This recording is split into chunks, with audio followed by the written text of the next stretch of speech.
Testing 1, 2, 3. Testing 1, 2, 3.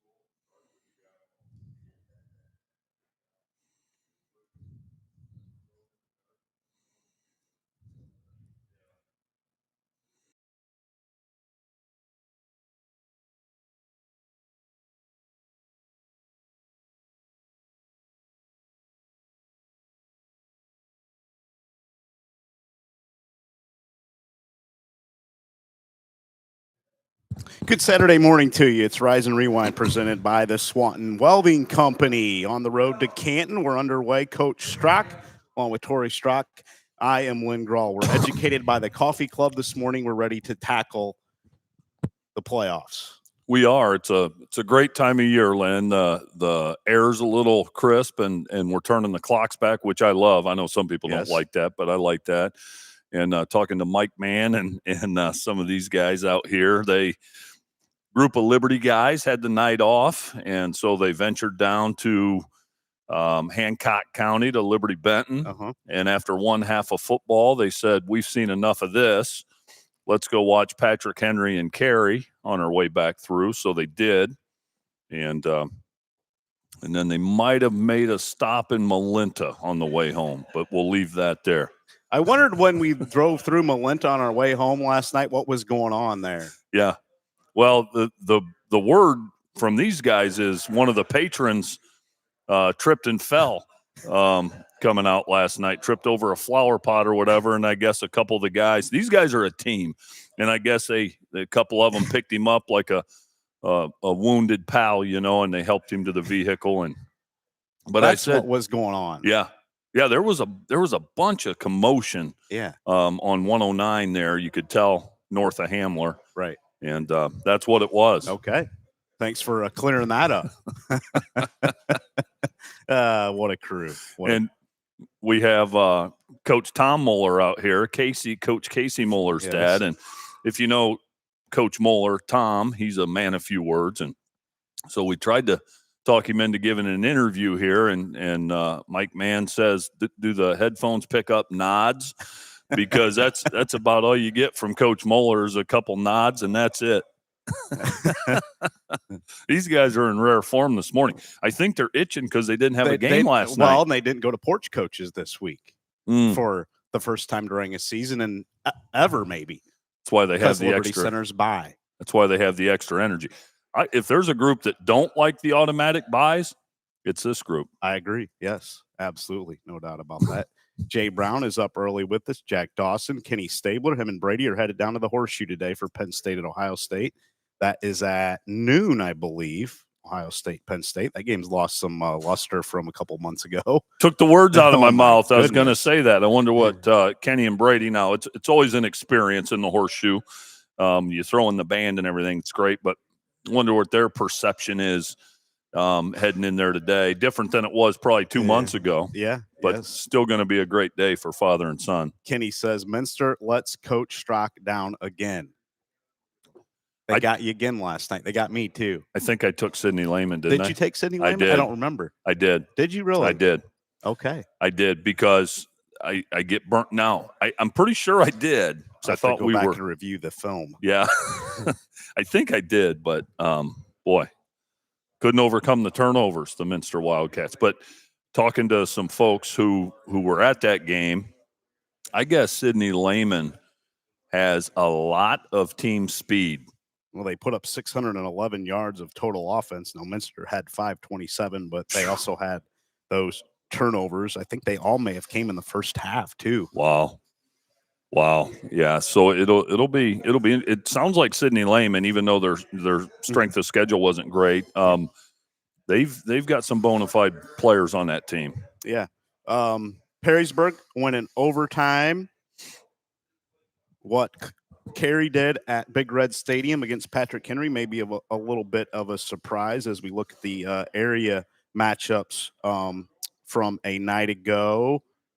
Oak Harbor, after what Eastwood did to them just a few weeks ago, avenged a 42-6 loss on the road at Eastwood last night. Oak Harbor now comes here to Liberty Center next week for that matchup. Liberty Benton, wow, they rolled over Delta, a game we had on our game cast last night. Fairview left nothing to doubt against Sonora in that rematch. I think there was a lot of folks in Ram Land that thought they had a pretty good chance to avenge the regular season loss, but Doug Rakes and crew picks up the win, and now they will get Paulding in another rematch. And then Eden avenged a loss to Edgerton in the opening week, a 41-14 setback to the Bulldogs, and they come back and get a tight win last night due the Bombers that we will recap later on here in our show. You know, Lynn, those rematch games, I think they're always tougher for the team that won the first time. Now, Fairview put an exclamation mark on theirs. Yeah, Pandora Gilboa as well last night. Another league rematch, yeah. So a lot of times those rematches don't change much from the first time, but sometimes they do. And for Eden to flip the script like they did, and then Oak Harbor to flip the script, I find that interesting because we talk about the MAC conference. It seems like things play out pretty consistently. Right. But not the case last night. Yeah. The higher seeds had their way a night ago. 5 seeds were 25-3, 6 seeds 19-9, 7 seeds and 8 seeds were both 21-7. Okay. The new look playoff format, and the higher seeds rolled outside of the 6 seeds pretty convincingly a night ago. We'll find out how the lower seeds do this week against the top 4, as the top 4 had a bye last night, and see how the top 4 teams shake off a week. I know a lot of coaches are concerned about the rust that they had this week, not really knowing what to do with it. Maybe more just a facet of not having been in that situation before, I think is what maybe worried the coaches more than anything, a creature of habit. And we'll see. I don't think it's going to bother these top 4 seeds as much as maybe some of these coaches fear it's going to. And I think coaches are always kind of negative about how they look at things, right? You always look at things from the worst case scenario. Yeah, expect the worst, hope for the best. No, you bring up some good points, Lynn, and I think here's the reality. Just because of schedule strength and things that aren't factored into the seeding, there's going to be some upsets. Yeah. Since we have it whittled down to 8. And a lot of those upsets will have nothing to do with the bye. Like the college football playoff last year. Those teams that had byes weren't the teams that should have had byes. Right, yes. You know, it's misseeding. It's misseeding more than anything. Well, you look at some of these games this week, Lexington and Central Catholic, that's misseeded. Now, I know Central Catholic went 6-4, but if you look at their schedule, it was one of the best in all of Ohio. You add a strength of schedule component, you get them seeded a lot better than what they were. They're not a 6 seed, unfortunately. No. And that's how they're seeded. But we need another component to the computer rankings to figure out the strength of schedule for teams like that. Well, I agree. And you know, a great barometer of that whole thing, Lynn, was Napoleon last year. Yes. What they did to Napoleon was what? Were they a 13? They weren't a 13, I think. Yeah, and they went to Lorraine Clearview and just sanded them. And of course, Clearview got sanded again last night by Perkins. You knew that was coming. But and then Bay Village Bay round 2, rolled over them as well. But it was just misseeding. It was misseeding. Yeah, and only way to correct that is with the strength of schedule component. Absolutely. And I would love to see it. Anything jump out at you from a night ago before we get into our recaps, Coach? Really, I guess the only thing, Lynn, that jumped out, well, 2 things, I guess. I didn't expect Liberty Benton to just roll that early and often against Delta. I didn't. The other thing was the amount of points Fremont Ross gave up last night. Just a couple of weeks ago, they held a very, very potent Napoleon rushing attack. They held him to 7 points. So I'm thinking Ross's defense is going to give him a chance. And they gave up 69 to Olmsted Falls a night ago. Yeah, that one stood out. And then maybe Minster. I didn't think a MAC team would lose. I might have picked Sidney Lehman just because of their record, but I'm always surprised when a MAC team loses, to be honest. Yeah, but I am too. The MAC had a pretty good night outside of the Minster loss, but the rest of the MAC teams in the playoffs picked up victories last night. Perrysburg over St. Ignatius. We'll get to that one here in just a couple minutes, but overtime went over St. Ignatius, who came in at 1-9, but they're a little different than a 1-9 team. Yeah, and if you know, you know, and Coach Connor and his staff knew that. Now you got to convey it to the kids, and I'm sure they did as good a job as you can doing that. I'm looking forward to that rematch this week. Speaking of avenging losses, they got a lot of ground to make up at Whitmer this week. Yeah, no doubt about that. Lost it just a couple weeks ago at Whitmer, as Whitmer got a piece of that NLL Buckeye.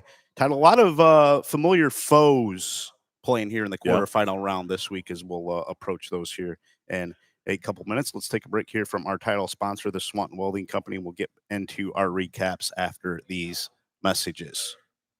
The Swanton Welding Company proudly supports our local student athletes and coaches. We're committed to being your local steel fabrication company in Northwest Ohio and building projects across the country. For job opportunities at the Swanton Welding Company, visit www.swantonweld.com or visit them at 407 Zider Way in Swanton. Thank you to our good friend Norm Zider at the Swanton Welding Company for his continued support of Black Swamp football. He's been here from the get-go with Black Swamp football, and he continues to support us. Very, very generous is Norm Zider and the Zider family. Going to start in Division I, Region 1, Perrysburg over St. Ignatius, 24-17 in overtime at Steinecker Stadium last night. Liam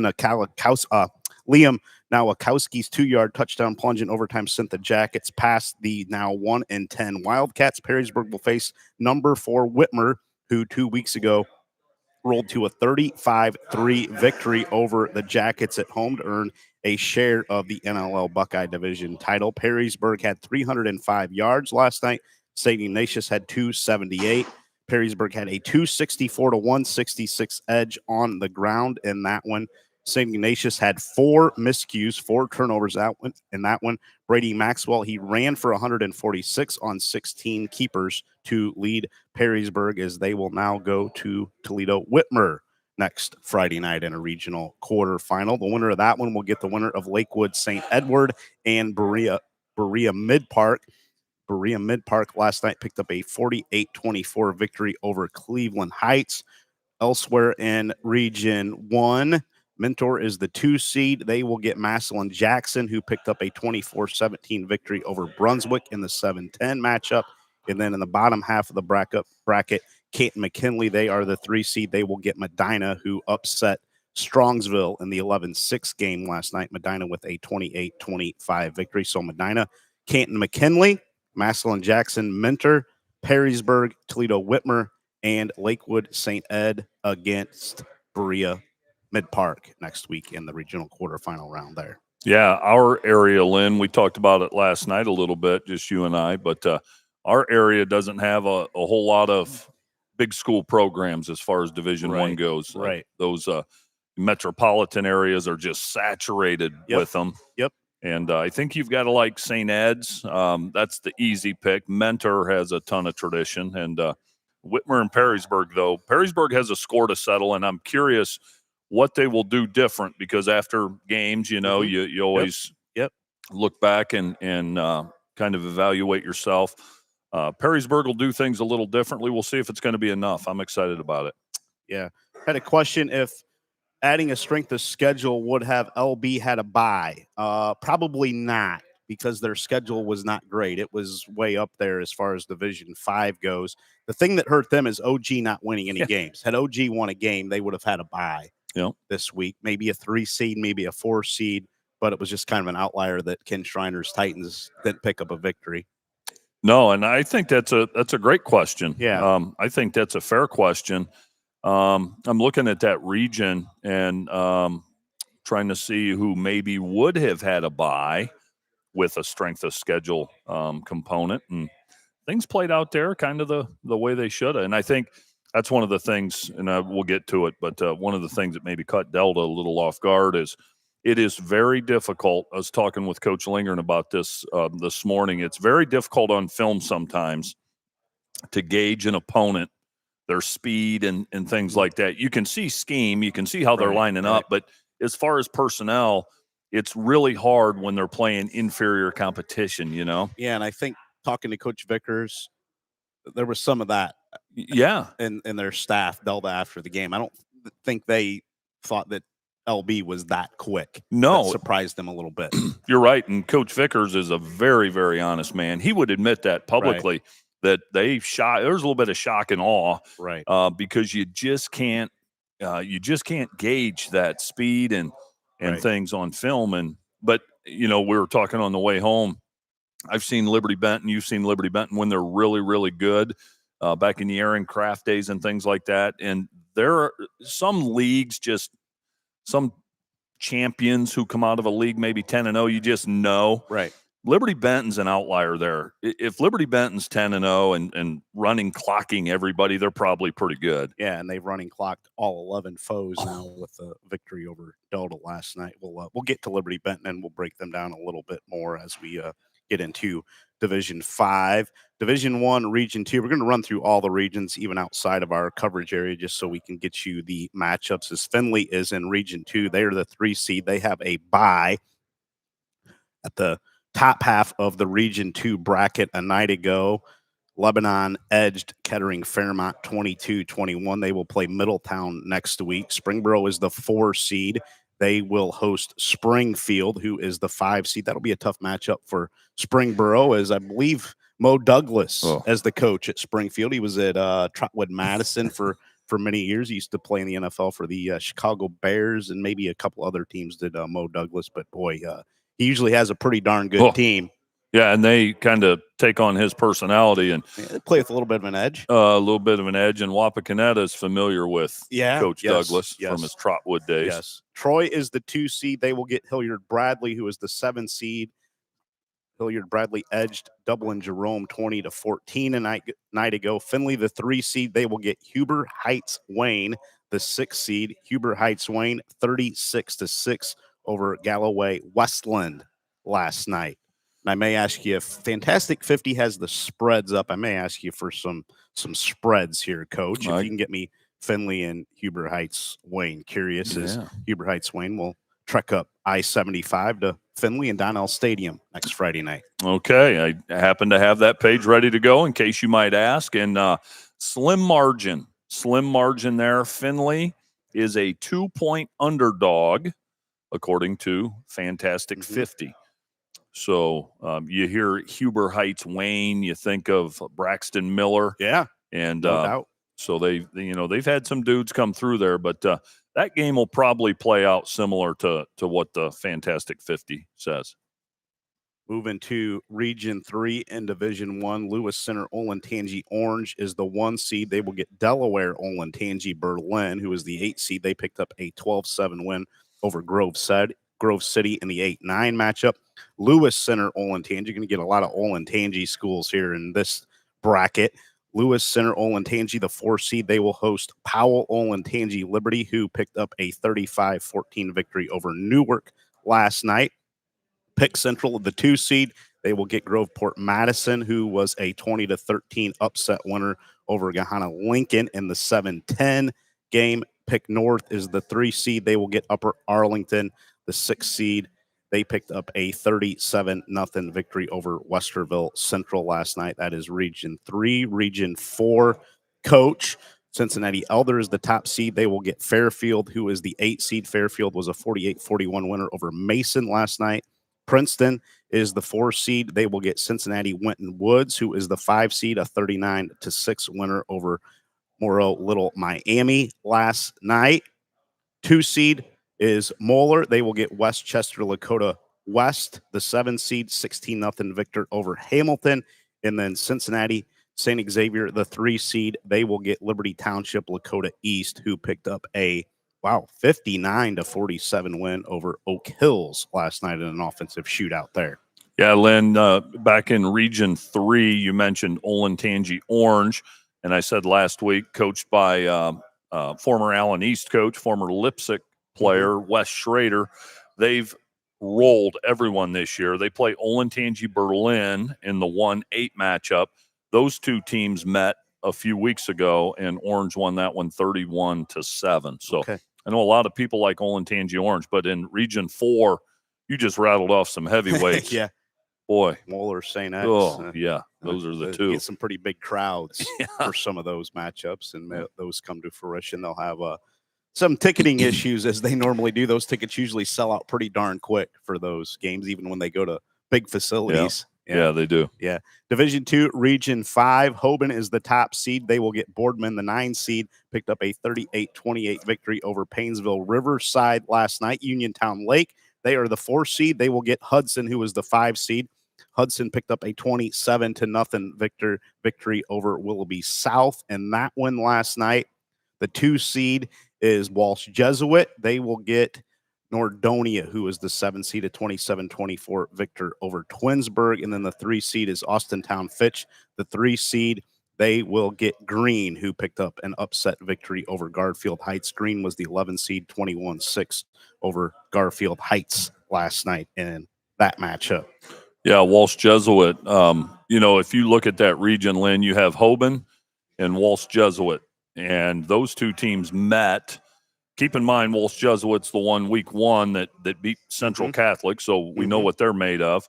They also beat St. Ignatius, who we know was 1-10, but they played Hoban and lost 19-14. Okay. And they're the 1-2 seed in that region, so a couple of heavyweights. Our region in Division 2, Region 6, last night, St. Francis, a 33-7 victory over Valley Forge. That game was played at Northwood. The Knights had 399 yards and picked off 4 Valley Forge passes. Wadsworth, the number 2 seed, will get the Knights this week, who are now 7-4. Wadsworth is 10-0. Noah Edwards had half of the St. Francis interceptions. He returned both of those for touchdowns for the Knights. Eli Beal, 159 yards on the ground, 1 touchdown against the Patriots, who fall to 5-6. Elliot Jagaleski added 77 yards receiving on 2 grabs. KJ Collins Walker, 8 of 11 through the air, 109 yards and a touchdown, but St. Francis picks up the victory over Valley Forge. And you have a little insight on Wadsworth, right, Coach? I do, Lynn. So the last 3 years, well, first off, I'll preface it by saying one of my longtime, not just mine, a longtime assistant at Napoleon, Mike Hummer, coached all the way back with Lynn Schrickle and all the way through the John Snowd.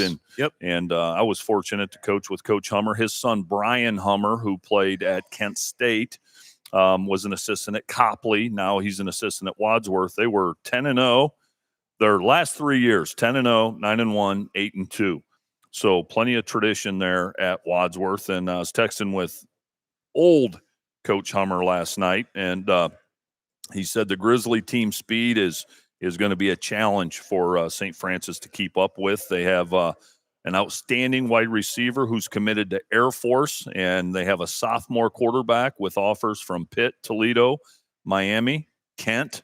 And both running backs are 1,000-yard rushers, and one of those guys is committed to Army. Wow. So when you talk about Army and Air Force, they've got some high-character kids, too. Yeah, no doubt, yes.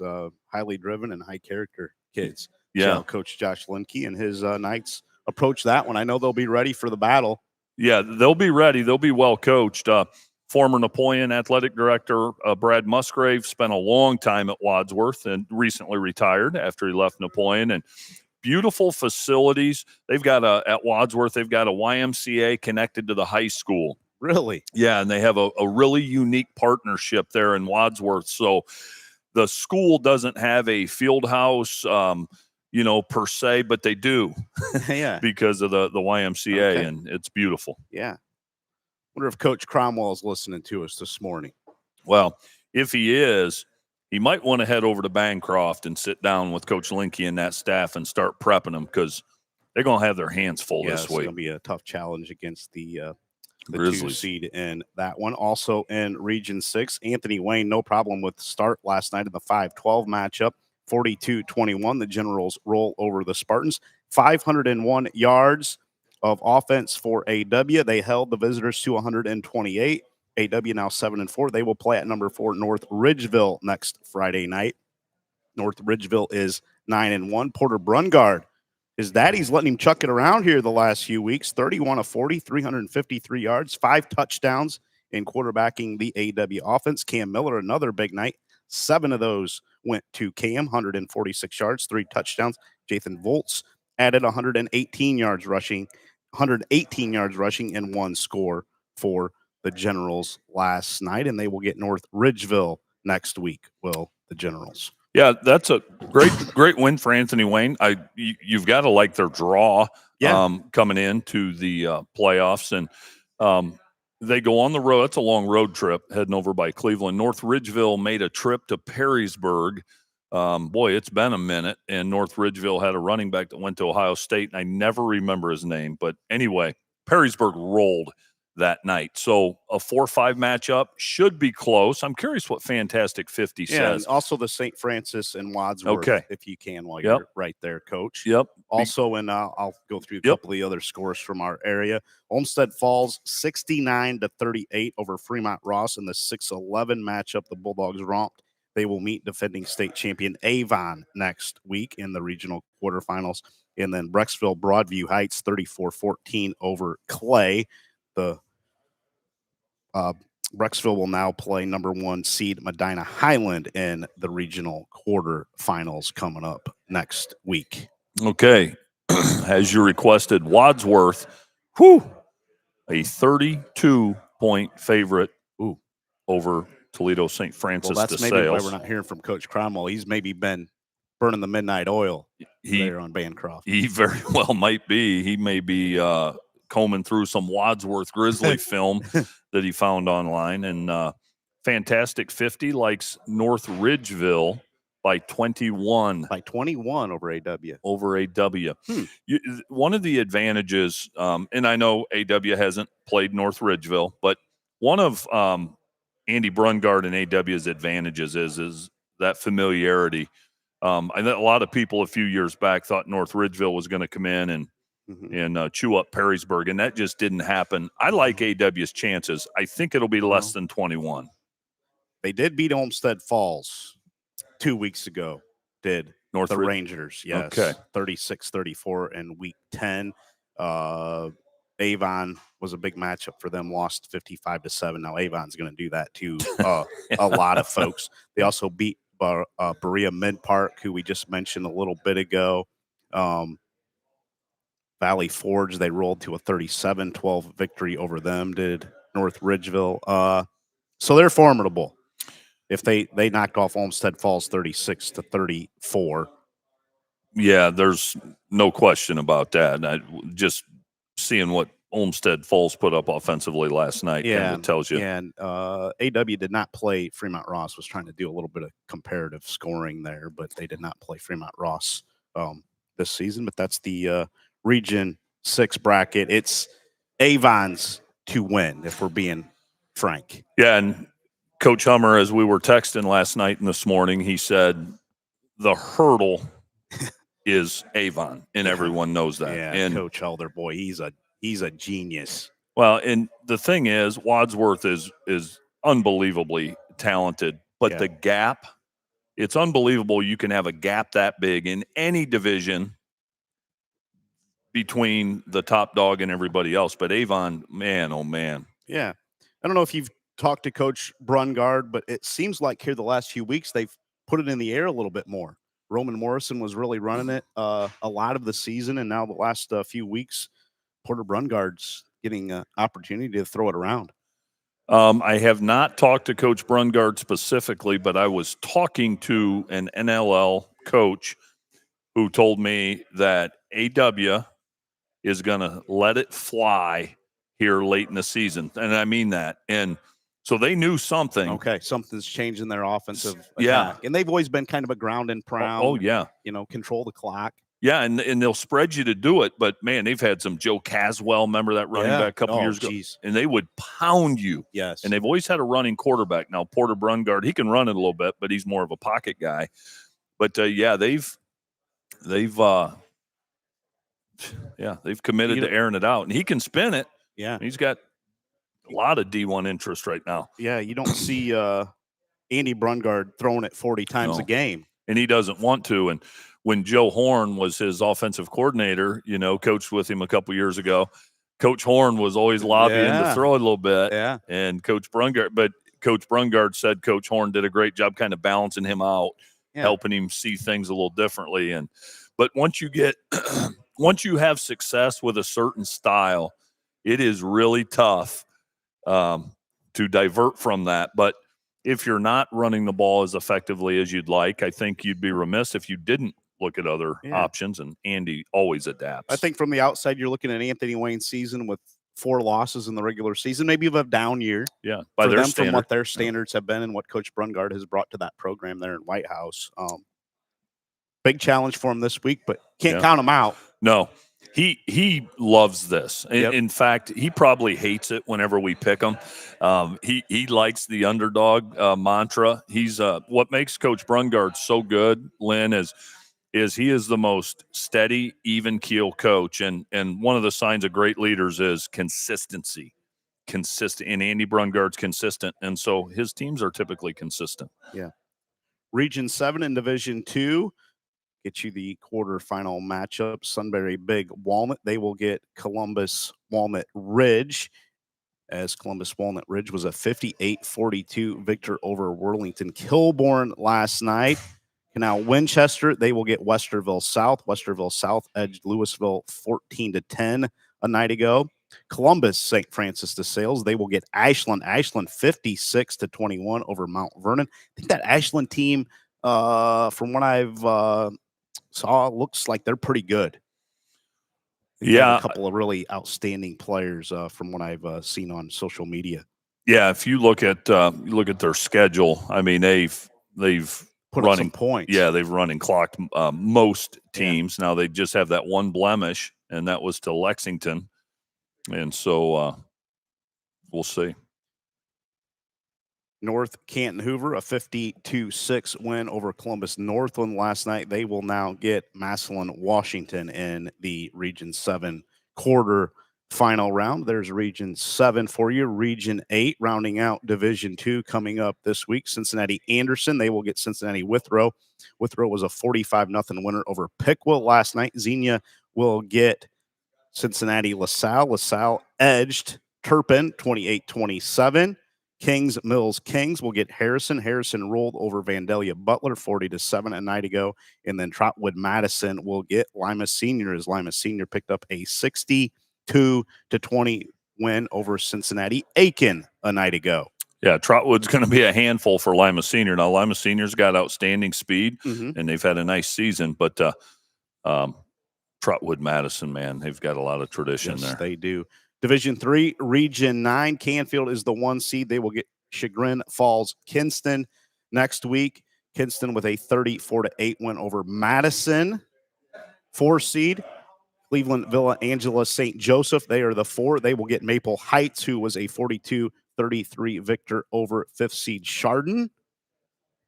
Cuyahoga Falls Valley Christian Academies, the 2. They will play Geneva, who had no problem with Alliance, 45-12 a night ago. And then Gates Mills Hawken, they are the 3 seed.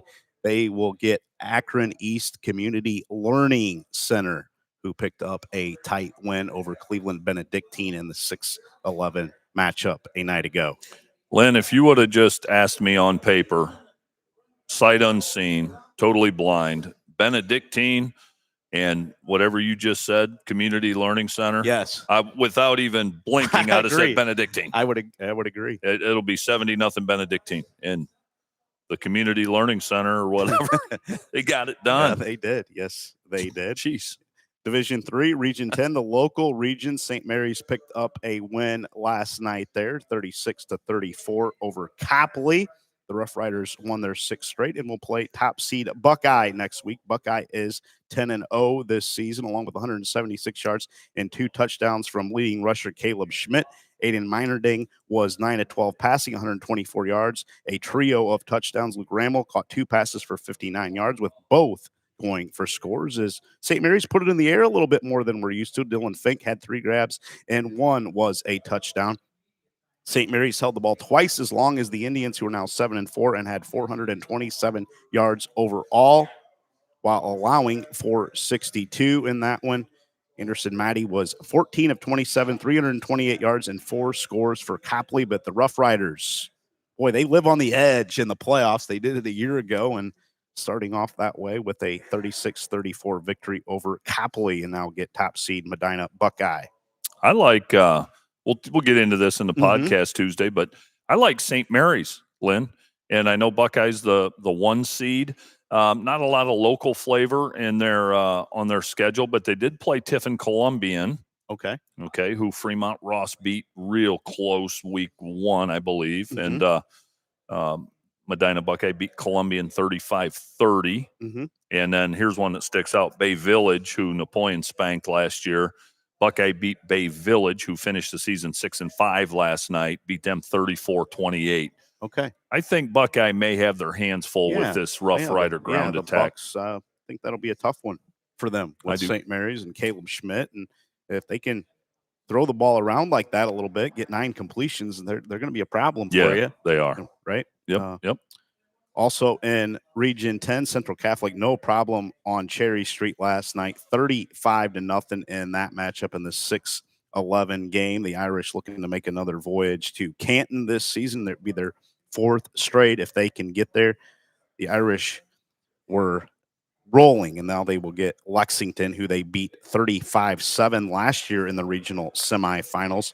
The Irish scored on 5 of their first 6 possessions, led 35-0, and held on to that lead in the second half. Preston Frizel and Jerome Davis V each had 2 scores in the opening half. Frizel caught scores of 33 and 70 yards, while Davis returned a punt for 42 yards and caught a 43-yard touchdown from Ali Baidoon, who was 8 of 9 for a season-high 192 yards and 3 touchdowns. Tyler Morgan added 88 yards rushing, and the other Central Catholic scorers. They will now play Lexington, as I mentioned, next week, and they'll be probably a prohibitive favorite. I would say 30+ probably. I would too, and the only sidebar to that, Lynn, is there's a little commonality. Now, this was way back in week 1, but Lexington opened the season with Ontario. Oh, did they? Who Central obviously beat last night. Lexington won that game 36-16. Again, a lot has probably changed since then. But and then Lexington's only loss was to the very powerful Shelby team, 37-13, and then they beat a solid Belleville Clear Fork team, 31-28. The Minutemen may need the help of Cade Stover, who was a great tight end at Ohio State. I think he went to Lexington, didn't he? He did. He absolutely did. Lexington has. I was checking out Carter Kessler. I mentioned a stud defensive end for Shelby, and he was posting some things about his buddy from Lexington. Can't remember his name. I was going to pull it up, but Lexington has a couple dudes. Do they? Yeah, they have a couple dudes. They're going to need them. Central has more than a couple dudes. That was the problem. They better bring them. They better make sure they're on the bus Friday night. Yeah. Lima Shawnee, the 7th seed, picked up a 19-10 victory over Parma Heights Holy Name a night ago at home. 253 yards rushing for Shawnee, won just its 2nd playoff game ever and its first home playoff game, as Coach Wireman doing a great job there in Shawnee Township. J.J. Spiker had 101 of those rushing yards and 1 score on 23 keepers. The Indians will get a familiar foe, number 2 seed Wapak, next Friday night. The Redskins prevailed 42-14 over Shawnee back in week 7. Dalton Hobson and Isaac Meeks also had scoring jaunts on the ground for Shawnee, as they will now play Wapak in the regional quarterfinals. Another tall challenge and a rematch. Yeah, it is, and we'll see if Shawnee can make the necessary adjustments and at least give themselves a chance, because like we've seen so many times, a lot of ground to make up there. Yeah. The 4-5 matchup coming up in the quarterfinal round will be Richfield Revere hosting Rocky River, who edged Grafton Midview 20-15 a night ago. Mentioned Wapak will get Shawnee, and Lexington will get Toledo Central Catholic coming up next week. Curious the line on that St. Mary's and Medina Buckeye game, Coach, if you can grab that for me here real quick. St. Mary's and Buckeye. They're in Region 10. Yep. I'm kind of curious about that too. Okay. Fantastic 50 likes Buckeye by 9. Okay. By 9. Yeah. Okay. Give the Rough Riders pretty good chance in that one. I think it's maybe a toss-up game, honestly. I would, if I were setting a line on it, I'd say it's darn near even money, but I'd say St. Mary's -1.5. Yeah. I'd make it tough for the bettors. Okay. Region 11, Columbus Bishop Watterson, the top seed. They will get Granville, the 8 seed, who picked up a 30-28 victory over Thornville Sheridan a night ago. Dresden Tri-Valley, they're the 4 seed. They will get Columbus Hamilton Township, who earned a 40-12 win over Columbus Independence. 2 seed, Newark Licking Valley. They will get Carroll Bloom Carroll, the 7 seed. Bloom Carroll picked up a 21-14 victory over Linden McKinley a night ago.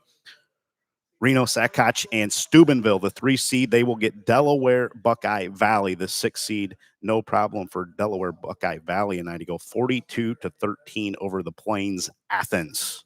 Yeah, home of Joe Burrow. Yes, it is. So we'll see if Steubenville, who's no stranger to this point in the postseason, see if they can keep it rolling. Yeah. Region 12 in Division 3, London, the top seed. They will get Cincinnati Archbishop McNichols, who is the 8 seed, a 35-14 victory over Chillicothe. Jackson's the 4 seed. They will get Washington Courthouse Miami Trace, who picked up a 49-8 win over Hillsboro. Tip City Tippecanoe is the 2. They will get Oxford Talawanda, the 7 seed, a 56-28 winner over Goshen a night ago. And then Hamilton Baden, the 3 seed. They will get Kettering Archbishop Alter next week. Alter 35-7 over Bellbrook there in Division 3. Yeah, that should be a good rematch, Lynn. As I've told you, my buddy Craig Cheeks, the strength and conditioning guy down at Hamilton Baden, they played Alter back in week 9, and Baden won that one 28-14. That was a home game for Baden. So Alter will be tough to beat in a rematch, I'll tell you that. Yeah, no doubt about that. Let's take a break. I need to refill my coffee cup here, and you probably do too. And we'll get into Division 4, Coach, after these messages. Who says a college degree is the only path to a fulfilling career? At the Gherkin Companies, we offer rewarding livelihoods with or without a degree. Gherkin provides a generous benefits package, continuous training, top-notch equipment, and a culture that rewards effort. We're looking for rock-solid performers to help build and reinforce the region's infrastructure. Whether you have construction experience or are just starting your career, apply now at gherkincompanies.com/careers. American Freedom Energy and Grandma's General Store off Route 24 on State Route 109, just south of Liberty Center, now has 88 unleaded fuel and is your one-stop shop for fuel, food, drinks, and much, much more, including locally raised meats and home-baked goods. American Freedom Energy and Grandma's General Store is proud to support Black Swamp Football and is the host of the Black Swamp Football podcast, football show, and Saturday mornings Rise and Rewind. Stop in and see Glenn and Greg today and make American Freedom Energy and Grandma's General Store a part of your everyday routine. Welcome back to Rise and Rewind, presented by the Swanton Welding Company. Some deals going down here at American Freedom Energy as Coach Strock is trying to coax Coach Lindgren to his house to rake his leaves. Well, Coach Lindgren's retired, so he's on a fixed income, so I thought I'd help him out and offer him an opportunity for some work. He's always looking for work, and so I said, you come to Napoleon and rake my leaves for me, Coach, and he says, pay me first, and then I'll get there when I can. So he wanted cash in advance. Do you think he would have showed up? He probably would have showed up with a leaf blower and probably some ribeyes out here at American Freedom Energy in his grill, and probably would have grilled up the family a meal and raked your leaves for you. That's the kind of guy he is. It's the kind of guy he is. That's why he wants the money up front so he can pay for the meal. If I would have paid him up front, it would be like this. Back in college, my head football coach, Carlin Carpenter, he was a big horse racing fan. And of course, my dad and and his buddies had harness racing horses. And so Coach Carpenter said, and looking back, this was probably illegal by like NCAA standards, but they weren't watching Bluffton back in 95. And so he gives me a $20 bill and he says, hey, give this to your dad and bet on his horse with it. I said, I sure will, Coach. That money went in my pocket, and my dad never even knew about the deal. So well, he's sitting here for full disclosure right now, so now he does know. Now he does know, and it's something I always thought he should know, but I'm 50 now, so what's he going to do to me? And so he's getting up, so you may want to run. So I get to practice on Monday, and Coach Carpenter goes, hey, how'd the horse do? I said, he didn't do very good, Coach.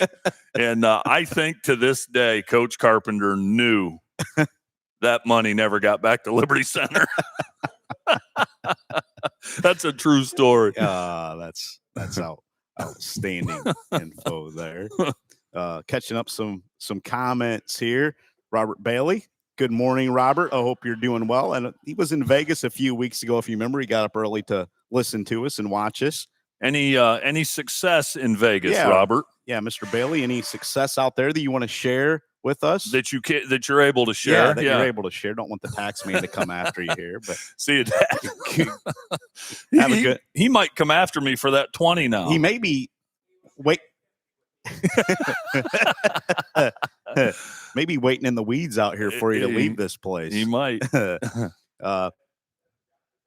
He says $65, Robert Bailey came home with. Well, if it's more than he went there with, if you break even, that's a good weekend. I agree. Now, if he went out there with 5,000 and came home with 65, that's not good. Yeah.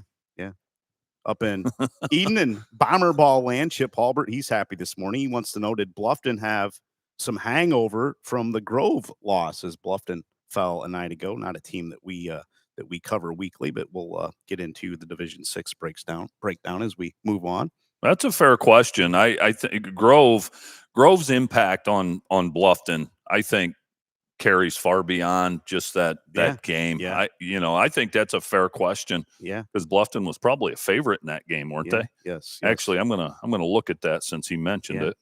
Fairview wants that rematch with Paulding bad. They were not going to let Tenora get in their way, and they did not let the Rams get in their way. We'll get to Division 6 here in a few moments.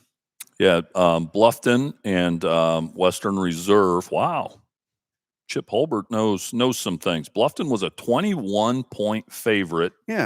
In that game, and with 92%. Pretty certain that the Pirates were going to get it done. They were at home. Yes. And got beat 36-31. And again, when you're playing an unfamiliar foe sometimes. Just congratulations to good friend Ty Stevenson over there at Western Reserve. Get to talk to Coach Stevenson every once in a while. We started chatting a few years ago when I think they came over here and played Archbold during that COVID season. And good guy. Okay. Over there in Collins, Ohio. Never met him. Yeah, great guy, and congratulations to Western Reserve on that win as they will move on. We'll get to Division 6 here in just a second. First, going to talk about Division 4. Region 14 is our local region. Going to start, though, in Region 13. Perry, the top seed. They will get Chardon Notre Dame Cathedral Latin, who picked up a 35-13 win over 9 seed Hubbard last night. Beloit West Branch, they are the 4. They will get Norton 63-13 over Ashtabula Edgewood a night ago. Cleveland Glenville, the 2 seed, they will get 10th seeded Salem coming up next week in the regional quarter final round. Salem edged Canal Fulton Northwest 21-15 last night. And then at the very bottom, Mentor Lake Catholic, they are the 3 seed. They picked up they will face Streetsboro, who is the 6 seed, 35-21 a night ago in that matchup for Streetsboro over Chesterland West Geauga. But that is opening up Division 4 and Region 13. Region 14, Napoleon is there along with Lima Bath, who both had byes a night ago. Shelby will get Orville 35-28 over Clear Fork last night in the 9-8 matchup. Lima Bath, the 4, they will get Bellevue, which picked up a 12-6 overtime victory over Clyde. There, that was an outstanding defensive slugfest. Galleon, the 2 seed, they will get Cloverleaf, the 10 seed, who knocked off Bay Village Bay, the 10 seed. Napoleon, the 3 seed, familiar foe for them. Sandusky Perkins coming to the Buck next week. Perkins 61-7 over Lorraine Clearview last night. Napoleon and Sandusky Perkins will be our game cast presented by the Sports Place at Wauseon coming up on Friday night from Charles Buckenmeyer Stadium. I am super excited about that one, Lynn. Buckenmeyer Stadium, obviously a beautiful venue, a beautiful press box, a great place to call a game. This is a rematch from last year in a game where, defending state runner-up in Division IV, Perkins was taken to the wire by Napoleon, and both teams are quite a bit different. Napoleon's minus Trey Rubenstein and some of those studs, Owen Espinoza and some of those guys. But, boy, they returned some guys as well. So Perkins kind of had a makeover from last year. They were hit hard by graduation, but they've got a couple linemen back. We saw their outstanding quarterback here in the preseason scrimmage, Liberty Center. Napoleon's going to have their hands full. We'll break that down during our podcast. They're going to have their hands full. Looking at the weather now, it's only Saturday, so a lot can change. Right. But looks like it could be a little wet throughout the day in that. Yeah. Okay. So if I'm a Napoleon Wildcat coach, I am praying for an absolute monsoon because they want to ground and pound all night. Perkins, a little more balanced, a little more flair to their offense. So Napoleon will be well rested and ready to go, and I know those kids and coaches are excited to welcome Perkins in. So it'll be the third time, I believe, Napoleon's played Perkins. Back in, I think it was 2013 when I was coaching. We played at Perkins round 1, and then they met neutral last year at Lake. Yeah, I think that sounds right. Or Clay. Yeah. One of the two. Yeah. Now Perkins will come to Napoleon. So yeah, Perkins has won 7 in a row after starting the season 1-3. Lost to Clear Fork in week 1. Lost to St. Francis de Sales, Josh Linke's Knights, 30-24. Then lost to Harvest Prep, 20-13. Now you're saying, oh, they lost to Harvest Prep, who was 4-5. Look at Harvest Prep's schedule. They played some big boys. Then they got really rolling with a win over Bellevue, 41-0. Rolled Clyde 63-14. Sandusky 44-6. Norwalk 48-3. Huron 41-6. Columbian 43-14. And then a night ago 51-7. Be interesting talking to Jalen Santoro this week as something flipped for them after the first month of the season to really get them going because they're really putting up the points. Their lowest point total since September 19th is the 41 against Bellevue and the 41 against Huron. Okay, and so as far as Fantastic 50 goes, Lynn, and it is what it is, but Fantastic 50 likes Perkins by 17. Okay. With 87%. Okay. Now, last year, I'd venture to say it was probably more than 17. Probably, yeah. And Napoleon stood their ground. Yeah. So yeah, be interesting to see how that one plays out on Friday night as Perkins comes to Napoleon. What is Lima Bath's line this week for their matchup, Coach? Let me tell you here. Go back to the all right, Bath. As they will have Bellevue come into Bath Township on Friday night. Okay, Fantastic 50 likes the Bath Wildcats in that one by quite a bit. 19 points. 19, okay. Like them by 19, okay. and I would say that's a pretty fair line. Yeah, probably. Yeah, based on what I know. The winner of that one will get Shelby or Oroville, and imagine a Zach Walsh and Braden DeVito matchup in the regional semifinal round. That's one, Lynn, that even if we don't cover. I'm going to want to see that. And that game could end up like 67-59 or something. Seriously. Yeah. That's going to be a dandy. I think it'll happen. Now, Bellevue's never an easy out because they're a physical program, but they're not what they were 20 years ago. I'll tell you that. So That's an interesting region. I think there's some good teams. Galleon. Yep, Galleon's the 2. They will get Cloverleaf.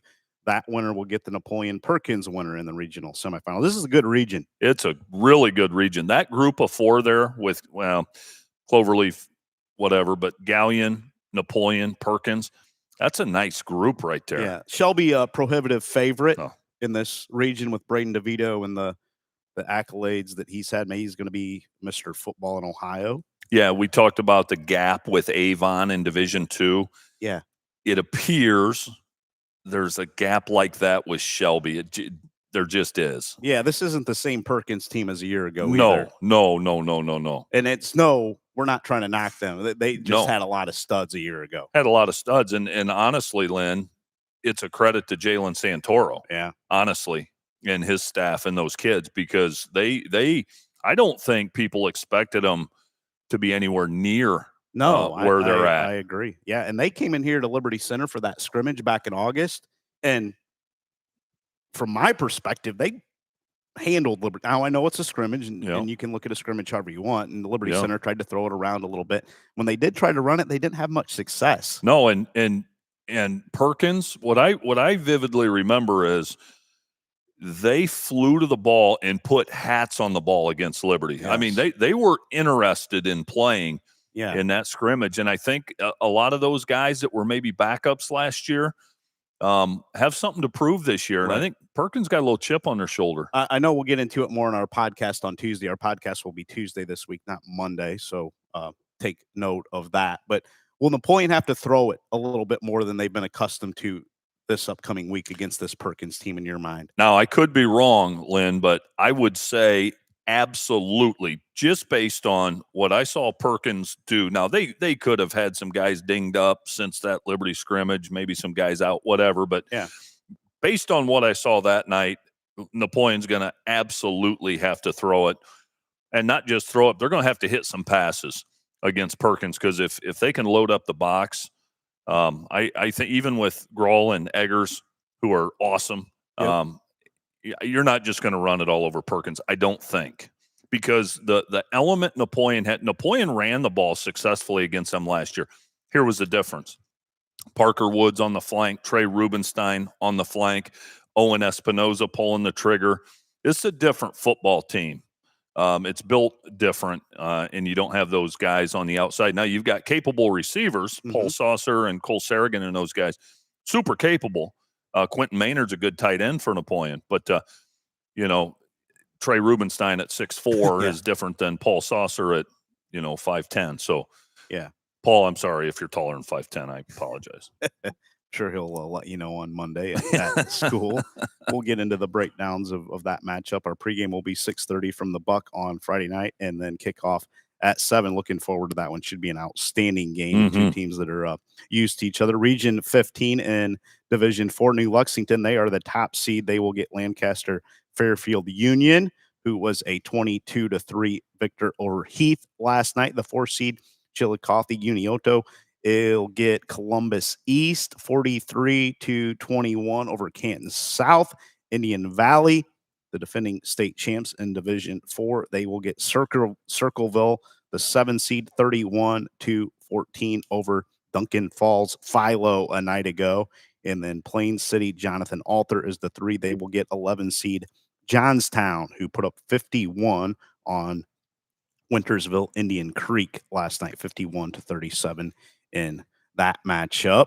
Rounding out Division 4, as my computer's running a little bit slow here, forgive me. Region 16, Indian Hill, the top seed there. They will get Washington Courthouse, Washington, the 8 seed, 56-35 over New Richmond last night for Washington Courthouse. And that one, Cincinnati Taft is the 4. They will get Clinton Massey, the 5 seed. Clinton Massey put up 51 against Cleves Taylor in a 51-21 victory. Valley View is the 2 seed. They will get Cincinnati, Wyoming, the 7 seed. Cincinnati, Wyoming won 38-13 over St. Bernard Roger Bacon. And then Cincinnati Hills Christian Academy, the 3 seed. They will get Brookville, the 6 seed, who picked up a 30-10 win over Bishop Fenwick. The coach at Valley View is Coach King, a former linebacker at Defiance College and Liberty Center, locked horns with Valley View a couple years ago in a classic state semifinal.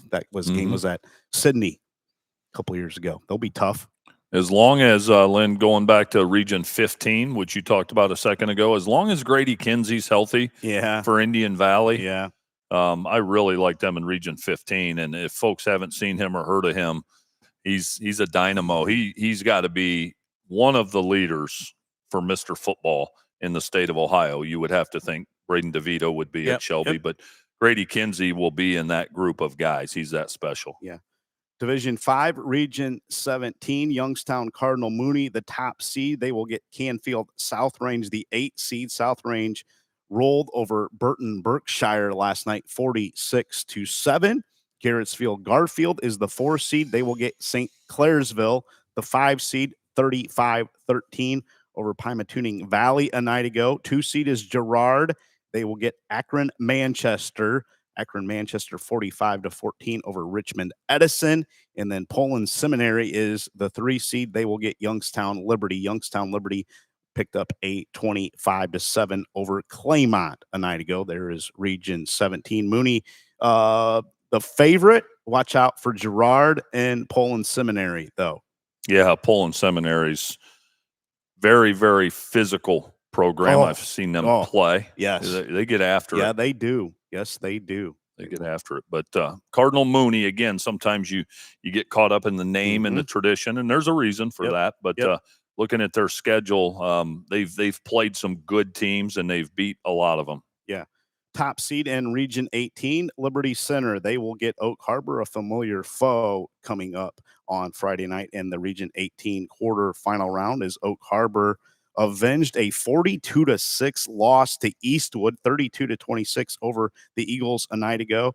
As the Rockets will advance, they will play at Liberty Center coming up here in week number 12. Oak Harbor never trailed against Eastwood last night, took a 14-0 edge in the first half and 32-7 advantage early in the fourth quarter before Eastwood applied some pressure, rallied with the final 19 points, but it wasn't enough.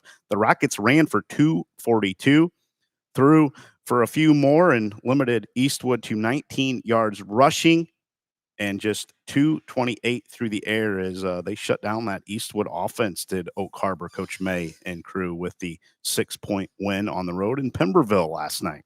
Yeah, that boy, to flip the score like they did and on the road is impressive. One of the things that tells you is Coach May and his staff did a really nice job kind of dissecting that first meeting. Right. And we also don't know, were both teams at full strength? Right. Did you just don't know some of the inner workings there. Yeah. But congratulations to Coach May and the Rockets as they pick up a nice win over Eastwood, 32-26 a night ago there in Region 18. Moving down the bracket, Creston Norwayne, they're the 4 seed. They will get Liberty Benton, who absolutely destroyed Delta a night ago, a game cast that we had from Liberty Benton. Dominated the whole way, did the Eagles. Seth Elkert took the opening kickoff. It was kind of a short bounding kick. He grabbed it and took it back to about the 23, and the route was on for Liberty Benton.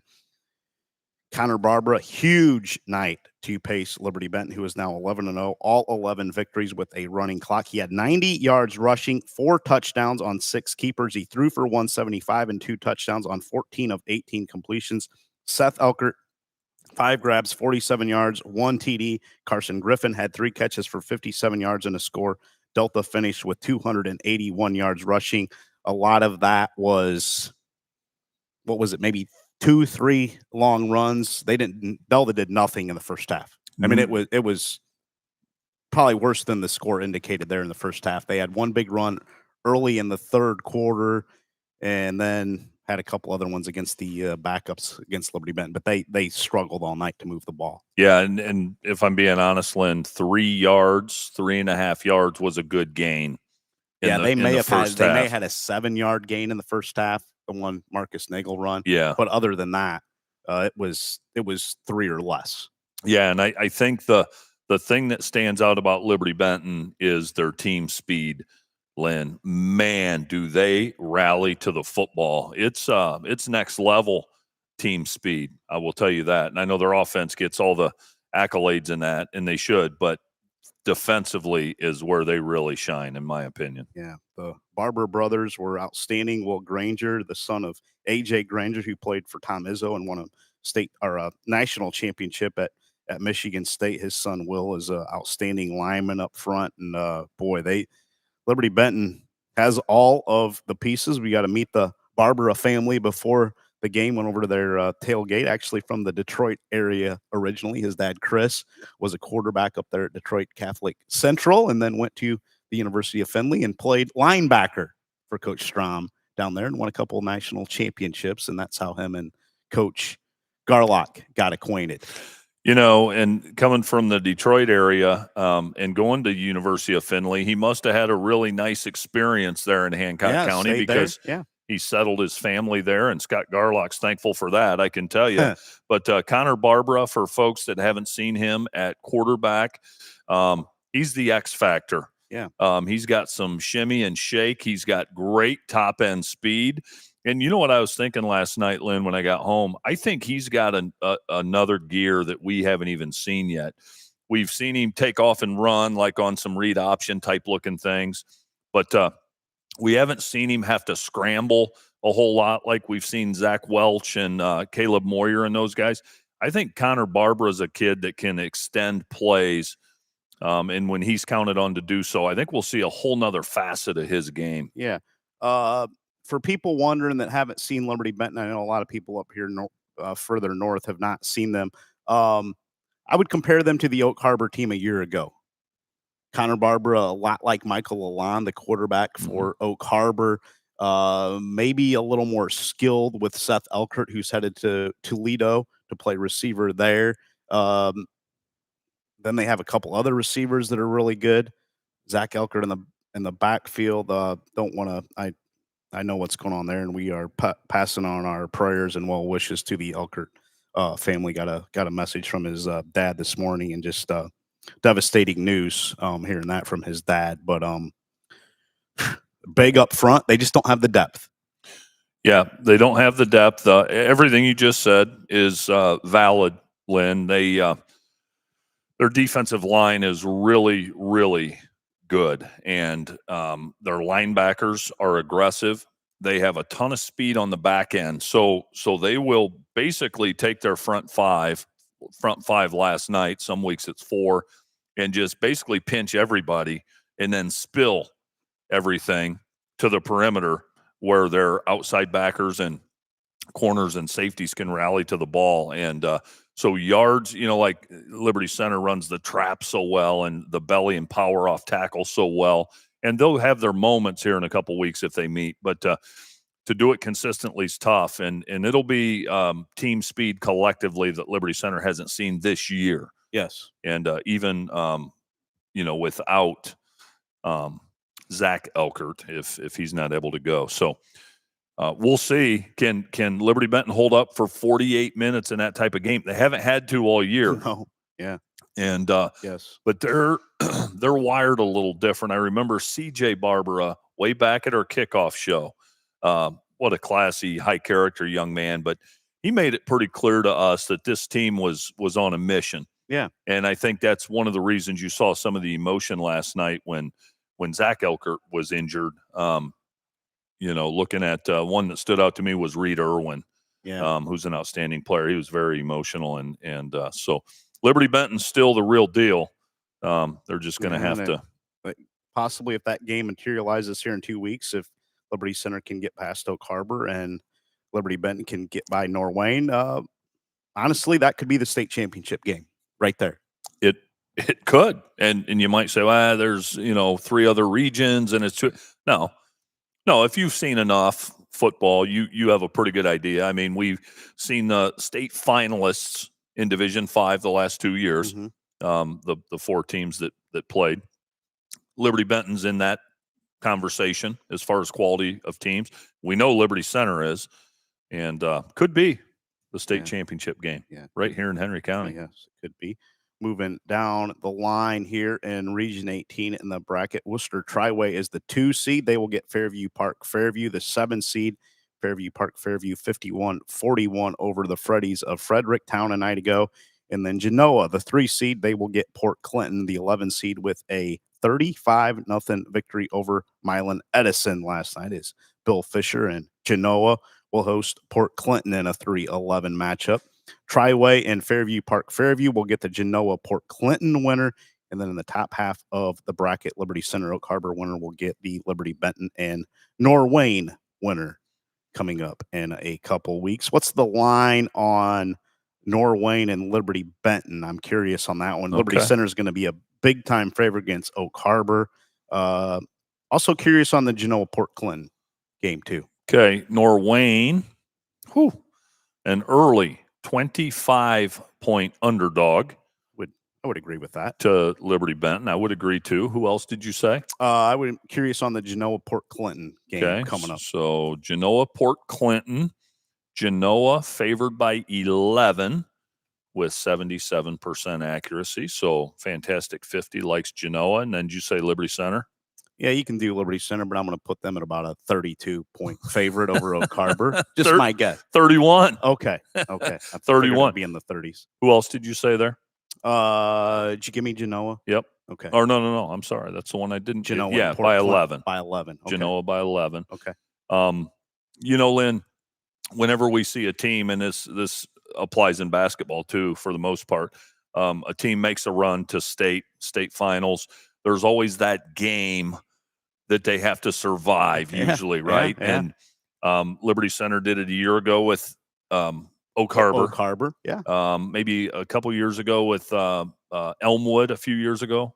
Elmwood, would you call that a survival game or not quite? I thought they handled that one pretty easily. That was the year they lost to South Range. Yeah, that's right. 2 years ago, Coldwater and Valley View pushed them. Valley View I don't know that they had to get, kind of a bounce of the ball. That Oak Harbor team had them a little bit on the ropes. Remember, they had that long pass that they would have put them up 2 scores in the third quarter, and I think they got a holding penalty, and then they couldn't score on that drive, and that's when Liberty really got going. Now, had Oak Harbor scored there a touchdown or a field goal, that may have been a little bit different. Yeah, I agree, and I think Valley View was one too that kind of. So my question is, in this region, everybody's expecting Liberty Benton to be that game for Liberty Center. Yeah. Could it be somebody like a Triway? I honestly don't know much about Genoa. I don't know much about Triway. Yeah, I don't either. Yeah, but sometimes it's somebody you least expect. Right. Yeah. Right. Yeah. So yeah, for sure. Genoa lost to Archbold all the way back in week 1. That would maybe give me some pause on how they can play, I guess, Liberty Center in my mind. Say that again, Lynn. I had to reply to my father there quick. Oh, no, I'm just saying Genoa losing to Archbold back in week 1, that would give me some pause on how they can challenge Liberty Center. That's just comparing scores. No, that's a great point. I would agree wholeheartedly. Just always, the question's always going to be, can teams hold up in the trenches against Liberty for the duration? Yes. For the duration. Yeah. And almost to do that, you got to have guys like Liberty Benton does, but I think you just need a couple bodies to rotate in there, Yeah, I agree. So we'll see. But Liberty's. You've the teams that have beat Liberty Center in the last handful of years, you think of that Cary team, rugged. South Range, rugged, and then you get into those Perry and Ironton teams. Maybe not quite that rugged. Now they were good up front, but then they just had just a special player, Braden Richards for Perry, and then Terry, Sean Terry for Ironton a year ago. As a whole, Liberty Center maybe had the better team, but they didn't have the best player in those 2 games. Yeah, and that's where Seth Elkert. Yes. From Liberty Benton. He's that X factor. Right. He's the guy that the corner can be playing 8 to 10 yards off of him, and he's still going to run by him. And he may not for the first 10 to 15 yards, but Connor Barbara is going to throw him open, as they say. He's just going to throw a deep fade. And at about 20 to 25 yards, Elkert's going to pass you. Yeah. And if you don't flip your hips, defensive back coaches say, hey, when they close that cushion, to 3 yards or so, flip your hips and turn and run. with Seth Elkert, you better flip your hips at about 8 yards. And even then, he might run by you. And, nobody Liberty Benton's going to play is going to have a guy like that. They're just not. Yeah. The concern would be having to play that game at Rex Lindgren Stadium, Kip Kern Field. Yeah. A little different than a neutral site. I think it's now Liberty Benton's been there, but here's the thing, and I know Bob Olin told me one time, he goes, it doesn't matter in high school football. It does. Certain stadiums matter more than others. I think Massillon, Washington at home at Paul Brown matters. Yeah. I think Liberty Center here, it matters. Those kids feed off of that. Right. That setting, that crowd, they just do. Yeah. And there's going to be something in the back of the Liberty Benton's kids' mind if they do play here in 2 weeks. There's going to be something back there that, it's just, there's just something a little bit different than if you were playing at a neutral site like in Napoleon or Defiance in my mind. Yeah, no, I agree with that. And again, it all comes back to Ottawa Glandorf going 0-10. Yeah. Cost Liberty Benton that. So yeah, that should be a game in the regional championship.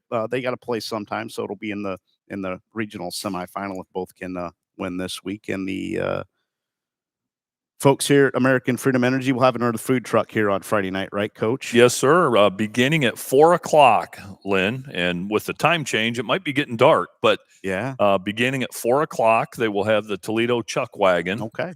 And I gotta believe the Tiger fans coming off that bye, they're salivating. Yeah. I mean, some of them, I don't know what they honestly did with themselves last night. We know Mike Mann and some of those guys went on the road to watch some football. But there were probably fans just pacing the living room, driving their wives nuts, and even some wives driving husbands nuts. Probably. Yeah, no doubt about that. There's a recap from Region 18. Let's go to Region 19 and see what happened there a night ago in Division 5. Coach, Wheelersburg, they are the top seed. They will get McConnellsville Morgan, the 9 seed. Morgan with a 43-22 victory over Cole Grove Dawson Bryant a night ago. Barnesville is the 4 seed. Portsmouth, the 5 seed, with a 32-13 victory over Amanda Clear Creek, the 12 seed.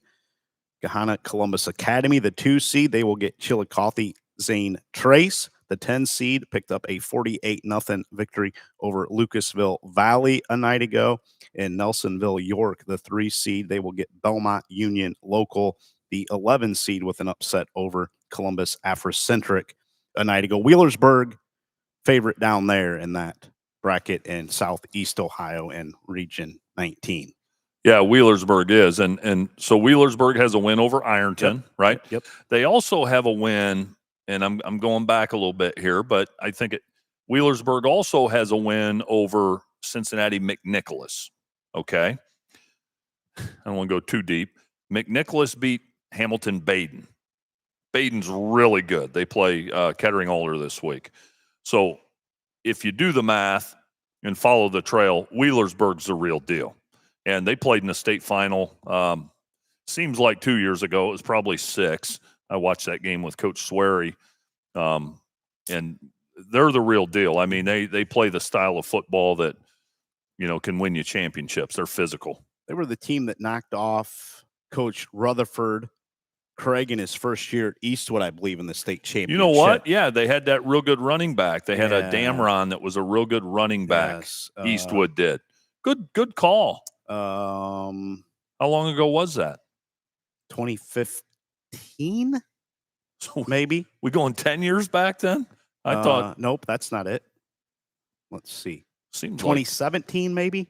Okay. Hasn't been that long. I think you're getting close. I think it was 2017. Yes. Okay.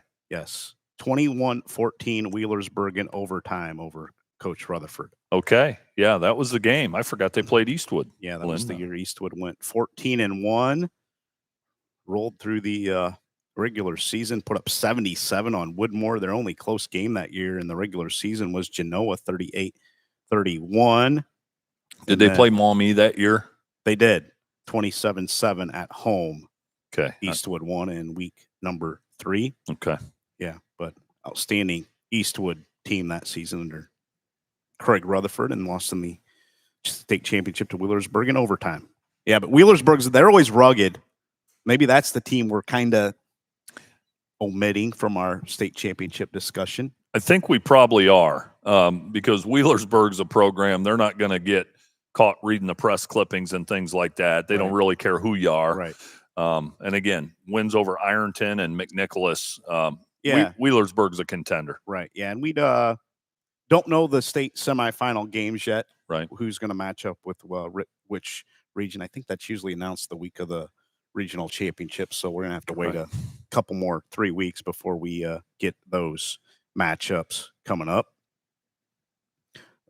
Region 20. Did I give you Region 20, Coach? Not I don't yet. think I did. Not yet. Williamsburg is the top seed down in Southwest Ohio. They will get Richmond North Union. North Union 21-6 over Jamestown Greenview a night ago. St. Paris Graham, they're the 4. They will get Carlisle, the 5 seed. Carlisle 35-0 over West Liberty Salem a night ago. Lewistown Indian Lake, the 2. They will get Camden Preble Shawnee, the 7 seed. 54-26 over Arcanum a night ago. And then Casstown Miami East is the 3 seed, who will play Cincinnati Marymount this week, the 11 seed. 31-12 Marymount over Cincinnati North College Hill a night ago, as that rounds out Division 5. Yeah, that's probably the region, Lynn. You know, we talked about Cardinal Mooney. We obviously talked about Liberty Center and Liberty Benton. Talked about Wheelersburg. I would say Region 20, if we're discounting anyone, not to be disrespectful, but that's probably the one that's kind of an afterthought. I think you'd say I like Indian Lake. They're the 2 seed. They're not in our coverage area, but they're not too far away. Yeah, if you're the Region 18 champion, you're going to want to go face the Southwest region. Mooney would be a bigger challenge. I can't imagine they would put the region up here in the Southeast region. That I don't know that's ever happened in Division 5. And usually in Division 5, it's either Northeast or Southwest is who the Region 18 winner plays. I'll tell you what has a nice ring to it. What would have a nice ring to it? I remember some of those great Coldwater Cardinal Mooney matchups. Oh, yeah. And would be Liberty Center and Mooney. You think about 2 rugged, over there from the Rust Belt, Cardinal Mooney and Liberty Center. Man, that'd be a clash of traditions there, man. Yeah, no doubt about that. You need to fill your coffee cup. You need a break. I do. I didn't want to ask, but we can take another break and come back and break down Division 6 and Division 7 before we get done here on this Saturday morning. The fall sports season is here, and the Sports Place at Wasion-Ace has you covered. Stop in for all your football, volleyball, soccer, and golf practice gear and accessories. Did you know that the Sports Place at Wasion-Ace can create custom t-shirts while you wait? We can and we will. Come in with an idea and walk out with that perfect t-shirt of your own creation from the Sports Place at Wasion-Ace. We also offer custom embroidery. Whether it's a shirt, jacket, or other item, the Sports Place can fill your embroidery needs. Stop in and see us at 1495 North Shoup Avenue in Wasion. Thank you to our good friends at the Sports Place at Wasion-Ace, Jason Ford, Rick Stidham. Boy, have they been supportive of us. Can't thank them enough. And head on over there to the Sports Place at Wasion-Ace to get all your Christmas gifts for your local sports fan. They can do whatever you need. And I know one of our fans went over there and they had a hooded sweatshirt. They wanted our logo put on. They did that. Jason did that for them. And if you want some Black Swamp gear, go to our website, blackswampfootball.com. Go to our swag section or go over and just see Jason and the crew, and they can get you hooked up. If there's something that's not on their website, our store page for the Sports Place at Wasion-Ace, just ask, and they can get it done over at the Sports Place at Wasion-Ace on Shoup Avenue. Had a young lady in class yesterday, Lynn, asked me if I started Christmas shopping. I kind of chuckled because I don't Christmas shop, but she said that her dad wanted a pellet smoker for Christmas. Sports Place and at Wasion-Ace and Ace Hardware over there. Believe it or not, I said that. I said, you need to check out the Sports Place at Wasion-Ace in Wasion, Ohio. And she said, we'll do that. Well, now she's only a sophomore, so they may not. But Dad wants a pellet smoker. That's the place to go. It is. It's unbelievable. And whether you're whether your loved one is into fixing things, home improvements, grilling, sports, they have everything over there. Yeah. Patriot Publisher says LC is going to Canton. This is not a question, in my opinion. I think the Liberty Center folks would agree with that, and I probably would not argue with you with that statement. Patriot Publisher, there's no frills. Nope. He or she tells it like it is. Yes, no doubt about that. I like it. I respect it. Yeah. Let's go to Division 6. Coach, going to start in Region 21. Kirtland, the top seed. Tiger Laverty's crew, oh boy, are they a handful again this season. They will get Wycliffe, who was the 8 seed. They picked up a 17-15 victory over New Middletown Springfield a night ago. That game will be at Kirtland coming up. Kirtland, I don't think they had a close game all season so far, have they? I think they've had all running clocks have the Hornets this season. I'll take a look at the Hornets here. Yeah, Hanoverton United, the 4 seed, they will get Smithville, the Smithies, who picked up a 28-24 victory over Cuyahoga Heights a night ago. Smithville is the 5 seed. 2 seed there is Columbiana Crestview. They will get Sugar Creek Garraway, the 7 seed. Garraway 49-7 over Mineral Ridge a night ago. Columbia Station, Columbia, the 3 seed. They will get Dalton, who was a 43-7 winner over Columbia in the 6-11 matchup there. But that's region there, Region 21, that Kirtland is a huge, huge favorite. They had one game, Lynn, that was not a running clock. They scored 40-plus points in all but 2 games, and one of them was a 38-7 win. The only game they didn't running clock the opponent was week 1, and that was at Central Clarion, Pennsylvania, who would be Division III by Ohio standards. Okay. They won that game 30-7. Wow. And that Central Clarion team finished 7-4. Actually, they're still playing in Pennsylvania. Okay, 7-4. All right. Thank you for that tidbit. I think it's pretty safe to say that Kirtland will be in Canton again this season. You can book your hotel rooms if you're a Hornet fan, and they probably already have. Yeah, probably booked them last year when they left. Yeah. Region 22, our local region in Division 6. Fairview with a 42-6 victory over Tenora a night ago. They will now get 4th-seeded Paulding coming up in a rematch from a few weeks ago. The Apaches rolled this time. The first game with Tenora was 49-28, a little bit closer a few weeks ago, but Fairview left nothing to doubt in this one last night. They will get undefeated Paulding, who knocked off the Apaches 36-31 back in week 6.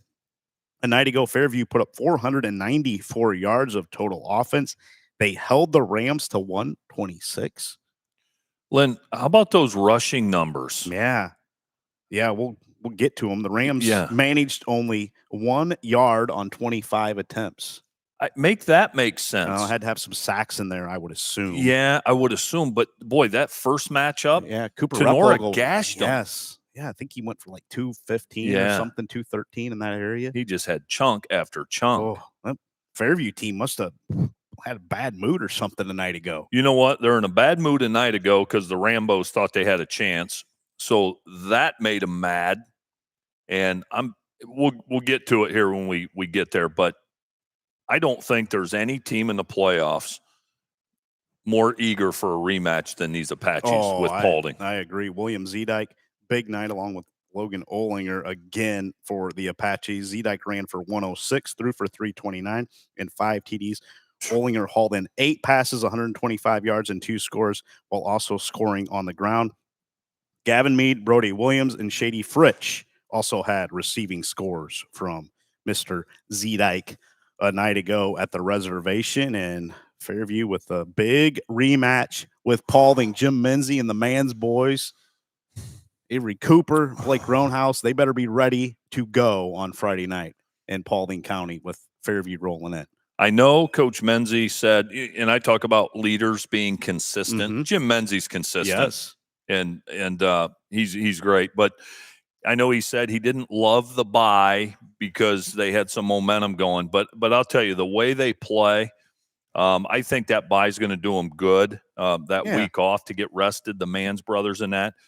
But that is you go undefeated, you get a bye, and then your reward is to play Fairview. And I just think that is a just tough draw for Paulding. Can they get it done again? They can. Yeah. But they are going to play against a Fairview team that is much more motivated, if it's possible, than they even were the first time.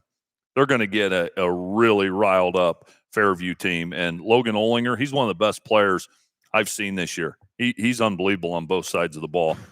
And that's going to be, I know we'll be busy at Napoleon Perkins. But yeah, we'll be interested to follow this one. I think our good friend Kenny Stabler will probably have this one. I may have Kenny on in the background, Lynn, and maybe listen during our breaks. That's going to be a dandy. Boy. I think Fairview is going to take their game to another level this week. Paulding's going to have to match that. They are. And I'll tell you what I think Tuesday in our podcast. But I have a pretty strong feeling about this game, and I'll share it on Tuesday. But did Fairview lose some energy with what they did against Tenora? I don't know. Paulding, a couple weeks off.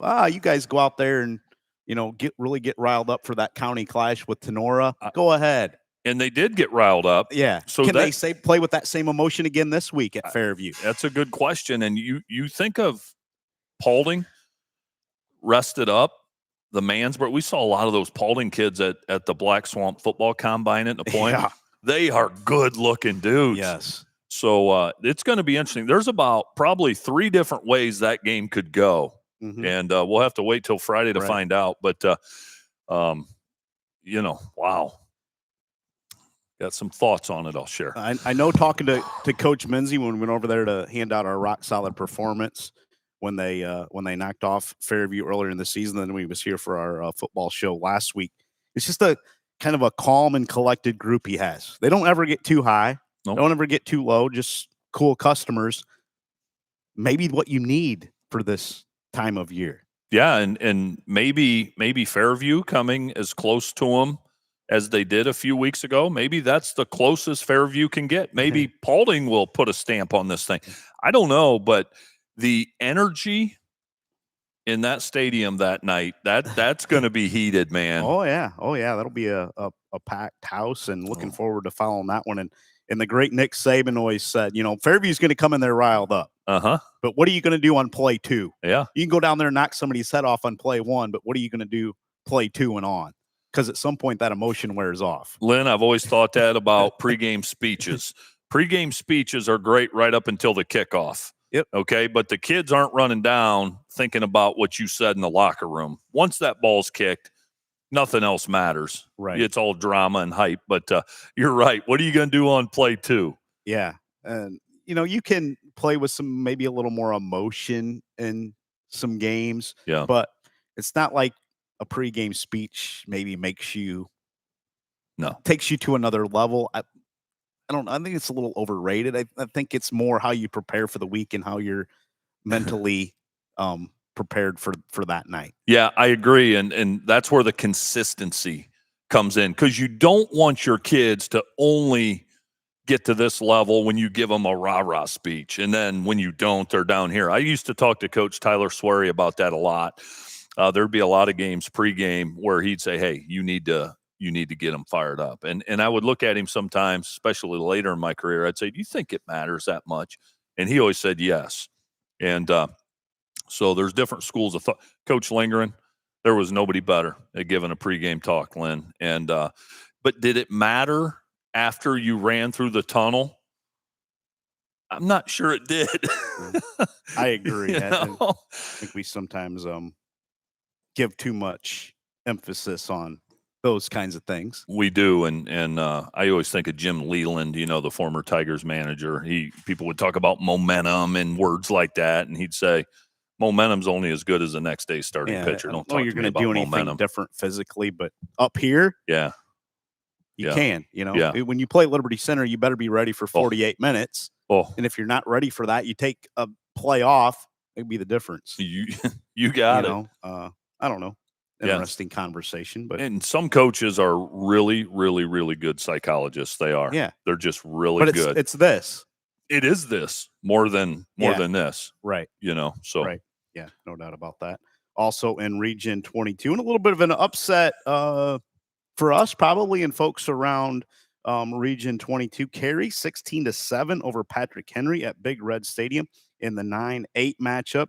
Cary's defense thwarted the Patriots and move on to play top-seeded Margaretta coming up next week. PH ends the season at 8-3. Gained only 47 yards on 25 rushes and were held to 146 through the air on 10 of 24 passing while being picked off twice. Mace Puckett ran for 91 yards. Eli Stein added 78 yards, and Dash Puckett and Trip Phoenix had rushing scores for the Cary Blue Devils. Reed Krieger caught 3 passes for 75 yards to pace the PH offense. Cal Schrader scored the lone PH touchdown. What was more surprising to you, Cary winning or them holding PH to 7? Because it's a pretty good Patrick Henry offense. I wouldn't say it's crazy explosive, but they have some pieces, and boy, Cary held them to 7 a night ago in what they did against the rushing attack, and then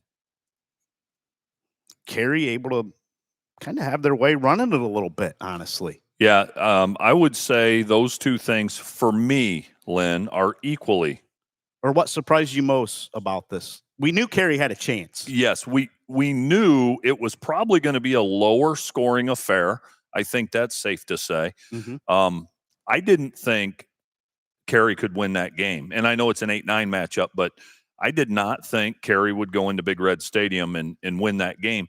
Especially, I think of the PH passing that I saw at Liberty Center over here. Right. The flashes I saw, including like the jet sweep flavor with Kiefer Holloway and things like that. It just seems to me that Patrick Henry had that off night and couldn't overcome it, and you have that sometimes in the playoffs, but that one kind of surprised me. Now, the Cary Margaretta matchup is interesting. They do have a common opponent, Cary and Margaretta. They both played Hopewell Loudon. Margaretta beat Hopewell Loudon 29-6. Okay. And Hopewell Loudon beat Cary 30-7. Back in week one. First of 3 straight losses this opened the season for Cary. Now they played Hopewell Loudon, lost 30-7, lost 41-14 to Galleon, who was a Division 4 team, and then suffered a 6-0 loss to LCC in week 3 before getting hot.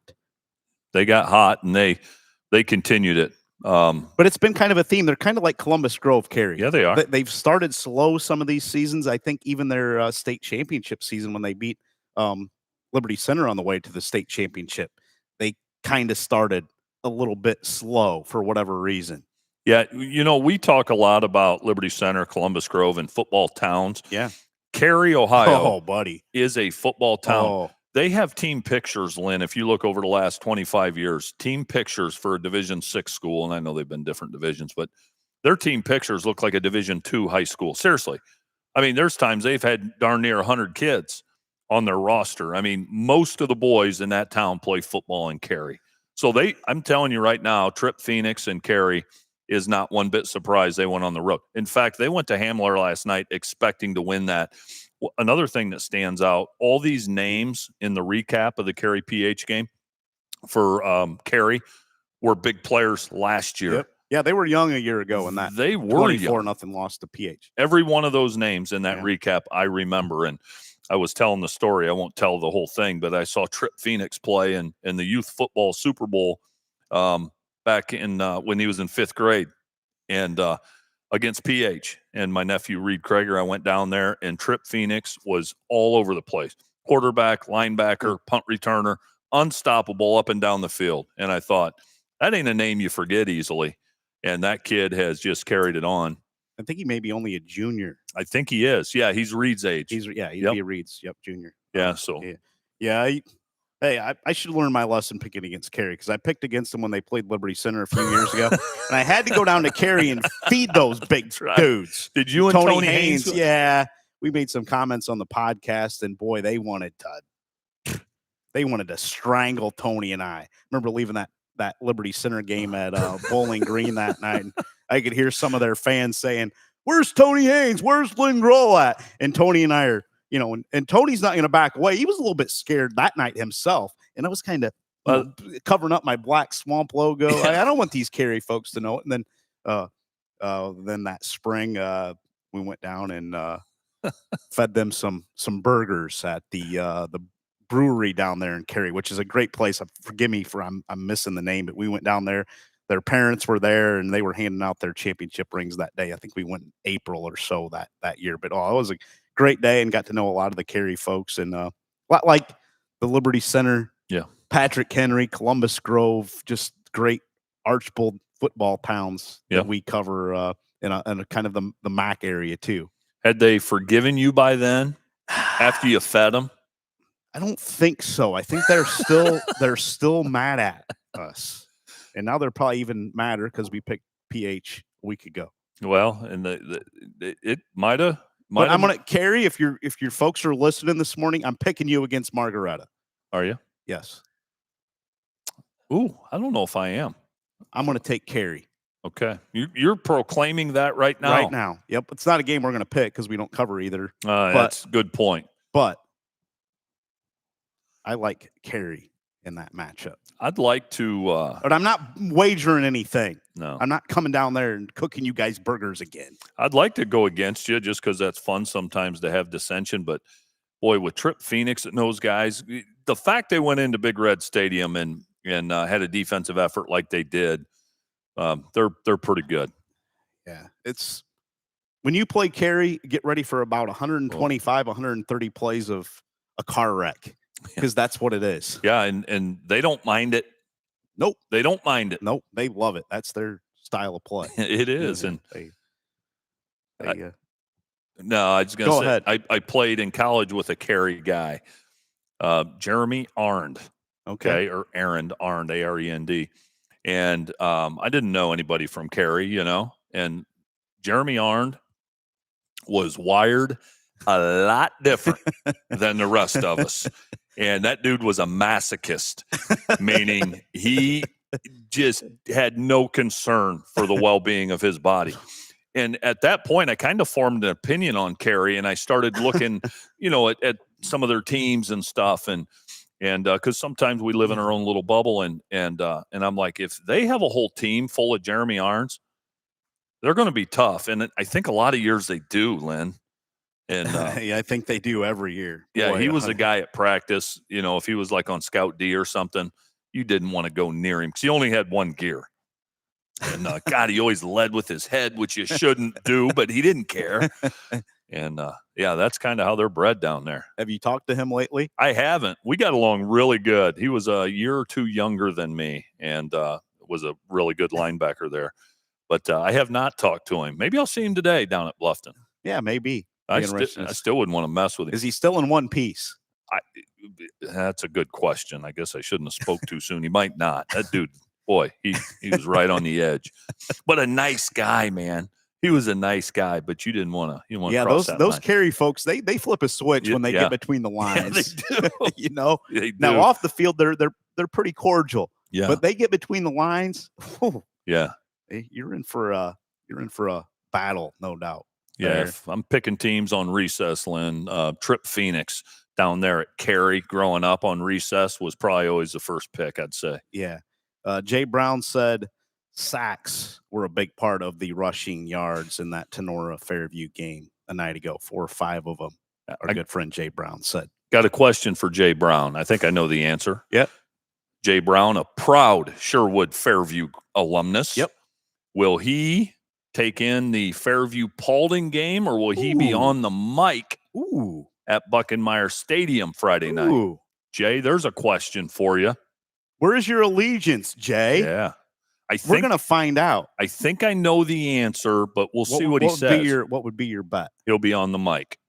He is Jay's one of those guys at Napoleon. He teaches down in the junior high math. He's a dude that never says no to anything that benefits the kids or the school. So he's what they call a giver, not a taker.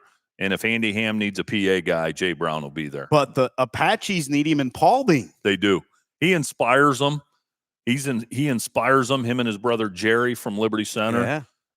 So we'll see. We'll see. He may feel the pull of his hometown. They need him in Sherwood. They might even have him talk to the team before the game. A little conundrum for Mr. Brown coming up this week. See if he responds. If he is on the mic at Napoleon, he will have his mind on that Fairview Paulding game. Yeah, the Margaretta Carey winner will get the winner of Paulding and Fairview. And again, folks, the games are at the higher seed up until the regional semifinals. Regional finals move to neutral sites from there. Elsewhere in Region 22, Hopewell Loudon there, the 2 seed. They will get Collins Western Reserve after their upset win over Bluffton, 36-31 in that one. And then Archbold, the 3 seed, they will get Attica Seneca East, who is the 6 seed. Seneca East with a 15-13 win over Woodmore a night ago there in Region 22. Region 23, Centerburg, the top seed, they will get West Lafayette Ridgewood. Mount Gilead is the 4. They will get Colonel Crawford, who picked up a 35-7 win over Reedsville Eastern a night ago. Beverly Fort Fry, the 2 seed, they will get 10 seed Caldwell coming up this week. Caldwell 42-7 over Grove City Christian. And then West Jefferson is the 3 seed. They will host Toronto, who picked up a 41-0 victory. Boy, Colonel Crawford has to really go a long ways for this region. Colonel Crawford used to be in a region up here with the folks, which is a little bit different this season. Region 24, a MAC flavor for us. New Madison Tri-Village, the top seed. They will get Portsmouth West, who upset 8 seed Cincinnati Summit Country Day a night ago, 32-6. Coldwater, they will go to St. Bernard Elmwood Place. Coldwater, no problem a night ago with Covington. The Bucks 48-0. The Cavaliers overwhelmed Covington with a 362-124 edge in total yardage. Carson Holman had 81 of Coldwater's 251 yards rushing and also found the end zone twice. Derek Dews also had 2 rushing touchdowns for Coldwater, and Caden Obringer caught a 12-yard touchdown from Caleb Schroyer. Carter Freed and Trent West-Gertis also had short scoring jaunts for the Cavaliers. They have won at least one playoff game every year since 1997. It's the year I graduated college. One playoff game they've won, at least one every year since 1997. How about that?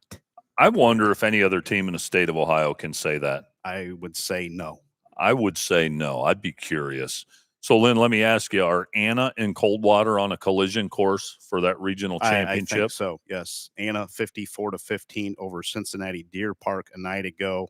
No problem for the Rockets as they poured it on Deer Park in the 6-11 matchup. The Rockets will go to number 2 Mechanicsburg next week in that matchup. And I like Anna's chances in that one. The 2 seed in that region is Springfield Northeastern. They will host Ironton Rock Hill.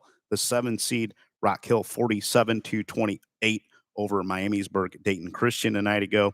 And then at the bottom of the bracket, Mechanicsburg and Anna, they will get the winner of Northeastern and Rock Hill. Top half, Coldwater and St. Bernard Elmwood Place will play the winner of New Madison Tri-Village and Portsmouth West coming up. Yeah, and that Anna Coldwater regular season matchup, 14-7. Yeah, rock fight. Anna won that, and boy, I'd hate to have my life on the line and pick the winner of that rematch. Oh, my goodness. Well, may have to. I think I know where I would lean. Do you know? I do know. Okay. And I'll even tell you. I would lean Coldwater. I would too. Just because of Chip Otten and those kids. And watching the Coldwater Marion Local highlights, Lynn, I saw several of them. And Marion Local won the game, 7-6. Coldwater defensively looked like a team possessed, the way they flew to the ball. Yeah. And obviously didn't get it done. But that kind of is burnt in my mind. Yeah. No offensive touchdowns in that one. No. Marion Local's touchdown was a kick return, and then Coldwater had 2 field goals. Yeah, and that's when you look at the highlights, that's the type of game it looked like. Yeah, no doubt about that. Division 7 from a night ago, Region 25. Warren John F. Kennedy with a 42-27 victory over Norwalk St. Paul. St. Paul, a traditional power in Buckeye State football. They will now get top seed McDonald on the road next week. Malvern, the 5 seed, picked up a 34-0 victory over Ashtabula St. John's School. Malvern will get Monroeville, the 4 seed, coming up next week. Fairmont Harbor Fairport Harding, the 2 seed, they will get East Canton. East Canton, the 7 seed, they earned a 28-21 win over Lisbon David Anderson a night ago. And then Mogador, the 3 seed, they will play East Palestine, the 6 seed. East Palestine, 36-35 over Berlin Center Western Reserve last night. Region 26, the local region for us. Eden with a avenging loss over Edgerton, 28-21. The Bombers had lost to Edgerton 41-14 back in week 1. They will now tangle with top seed Lima Central Catholic in the regional quarterfinal round next week. Briggs Galliu completed 24 passes for 234 yards and 3 scores. Kendall Briggle caught 8 of those for 94. Caden Stantz had 9 catches, 81 yards, and a trio of touchdowns for the Bombers as Bomber Ball moves on to play top seed LCC. Coach Stolley and the Thunderbirds next week coming up in the quarterfinal round. Yeah, I liked Bomber Ball in that rematch, Lynn, but as we talked about last night, when you pick a game like that, you're guessing. Yep. We're all guessing. Yeah, it was kind of a toss-up game probably. Sure it was. And if you're Edgerton, I'm telling you, it is an absolute headache to defend a Bob Olwyn coach team. It just is. To do it for 48 minutes. You know it's going to be a long game, like our game at Whiteford several weeks back. Right. And so if you're Edgerton and Coach Brody Flegel and you see that matchup, you're going, God, I know we beat them once, but God, it's going to be a pain in the butt to do it again. And then Eden got to play them at home at Leanne Field and defended their turf. So congrats to Coach Owen and Eden. Yeah. And tough to beat a team twice, man, especially with the firepower Eden has. Yeah, they will get LCC. Can you give me the Eden spread for that one for Eden and LCC coming up on Friday night in that matchup? Okay, Eden LCC, fantastic 50, likes LCC, by 34 with 99% accuracy. Yeah, LCC always has athletes. It's always kind of a tough matchup for Eden when teams can kind of match up with them one-on-one across the board and their receivers. It is. You remember we saw LCC in Antwerp and that Snow Bowl over at Donnell? Regional final, yeah. And Antwerp was uber athletic, super talented, and LCC was just on a different playing field that night. And I think Eden, the bottom line is this. They're going to have them strapped up and limit the T-Bird rushing attack, or it's going to be a long night. Yeah, and I think Eden's going to have to run it a little bit more than they're accustomed to, just to run some clock. Yeah, because you don't want to go 3 and out. Because you go 3 and out, 2-3 straight possessions, and LCC, bam, bam, bam. It's 20-0 or 21-0 real quick, or they can pile on the points in those kinds of situations. Another rematch in Division 7, Region 26 a night ago was Pandora Gilboa and Arlington, as PG picks up a 42-20 victory in this one, deadlocked at 14 apiece. Chase Meyer of Pandora Gilboa returned a kickoff 65 yards for a touchdown, and the Rockets cruised from there. Matt Hershey's squad will visit second-seeded North Baltimore in the regional quarterfinals. North Baltimore enjoying their best season since 1995. Corey Girton, 14 of 18 through the air, 253 yards in the win. He had 3 touchdown tosses. Braden Ferguson had 4 snags for 99 yards and 2 scores. Ben Burkholder tacked on 90 yards rushing and 1 score. PG had beaten the Red Devils 24-14 at the midway point of the season, but this one was a little bit more on the side of the Rockets as PG moves on. We'll get into that matchup on Tuesday, I know, Lynn, but my early thoughts on North Baltimore Pandora Gilboa is the Fighting Tigers are going to have their hands full. Now, they'll be at home. Yeah, that'll be a tough ask for them. It's going to be a tough ask. They've had a fantastic year, and we know they have enough offense to play with anybody, but Pandora Gilboa is a step up from what they've seen this year, for sure. Yeah, no doubt about that. Is Be a game we'll look forward to following coming up here in the regional quarterfinals. Jack Dawson says Archibald Cynic East should be a good one. Patriot Publisher. Coach Strock, want any condiments on that crow sandwich in 2 weeks after the Bulldogs beat the LCC Thunder Chickens? You want some condiments on there? Just plain Thunder Chicken. Well, two things. Number one, I don't think I'm going to be eating crow that day. And if I were, the answer is 0 condiments, because for our listeners, I did take the LCC Thunderbirds to avenge that loss and win that region. Columbus Grove's gas tanks will be empty when that matchup happens, Mr. Patriot Publisher. Okay. Keep that in mind. I said what I said. Mike Kyle Shorn listening to us and watching us down in Alabama this morning. He says when playing any MAC teams, if you can't match their physicality, you lose. Well said, Coach H. Coach H knows. He's been down that road. Long time outstanding assistant at Tenora. Coach H, appreciate you listening. Hope you're doing well. Yes, one of the great guys in the coaching world, Mike Kyle Shorn. Patriot Publisher says the MAC is different as you have 0 room for any errors against those squads. Well, he's right about that. They'll make you pay for them, I'll tell you that. Patriot Publisher says, I may come to LC that morning and smile while saying, who let the dogs out? Who let the dogs out? Yeah, we'll see. Columbus Grove, man, there's few coaches that get their squad ready and get them at fever pitch late in the season than Andy Schaefer. Well, Patriot Publisher, make sure you're wearing your black swamp gear, because I know you got on our website and found what you were looking for. Nice. So we'll see what he rolls in here with that Saturday morning, possibly. Knowing him, he'll make have the a trip. Sandwich for you. He will have a sandwich for me. Yeah. Yes, he will. Coach, looking at the bottom half of that bracket, Columbus Grove will get Gibsonburg. Gibsonburg rolled over Morrill Ridgedale a night ago, 61-8. They will go to Clymer Stadium to take on Andy Schaefer's crew. In the North Baltimore, Pandora Gilboa. In the 2-7 matchup, the 3-6 matchup, Lipsick will host Sycamore Mohawk, who rolled over Montpelier 41-6 a night ago in that one. Look forward to talking about Grove Gibsonburg on Tuesday night. Columbus Grove has shown they can really buckle them up for a top rusher on the other team, as they did against Braxton Leith and Crestview. Yep.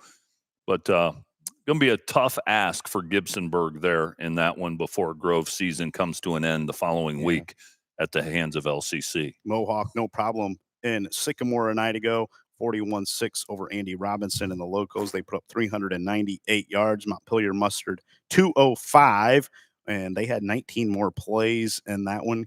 Kane Heyman caught 5 passes for 181 yards and 2 scores for Mohawk in that one. Jacob Lyons caught a 25-yard touchdown from Hayden Sharps for the lone Montpelier score, as now Mohawk will visit number 4 Lipsick coming up next week. As you said, Lynn, we spent some time with Chris Barbara, Connor and CJ Barbara's dad, last night at Liberty Benton, and he spoke very highly of Lipsick. Yeah, he did. Yes. Their talent and skill, even though Liberty Benton rolled that night. Yep.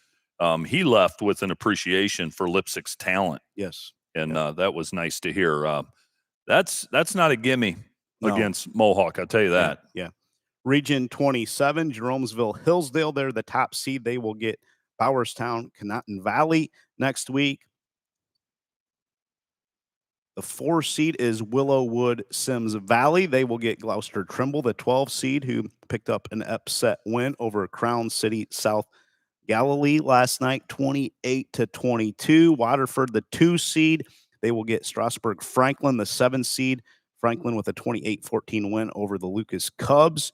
And then Lancaster Fisher Catholic is the 3 seed. They will get Danville, who picked up an upset win over Steubenville Catholic Central. As far as seeds go, Danville was the 11 seed in that matchup at 54-0 over Steubenville Catholic Central a night ago there in Region 27.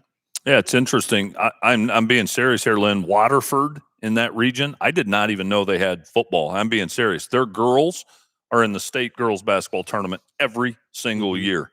I did not know they played football. They're the 2 seed, so shame on me. Yeah, that Hillsdale team ran into Marion Local in the state championship game, and that did not go so well. And if it's that region against the region from over this way, it could be the same story in the state championship. We'll see how they match up the regions this year. Yeah.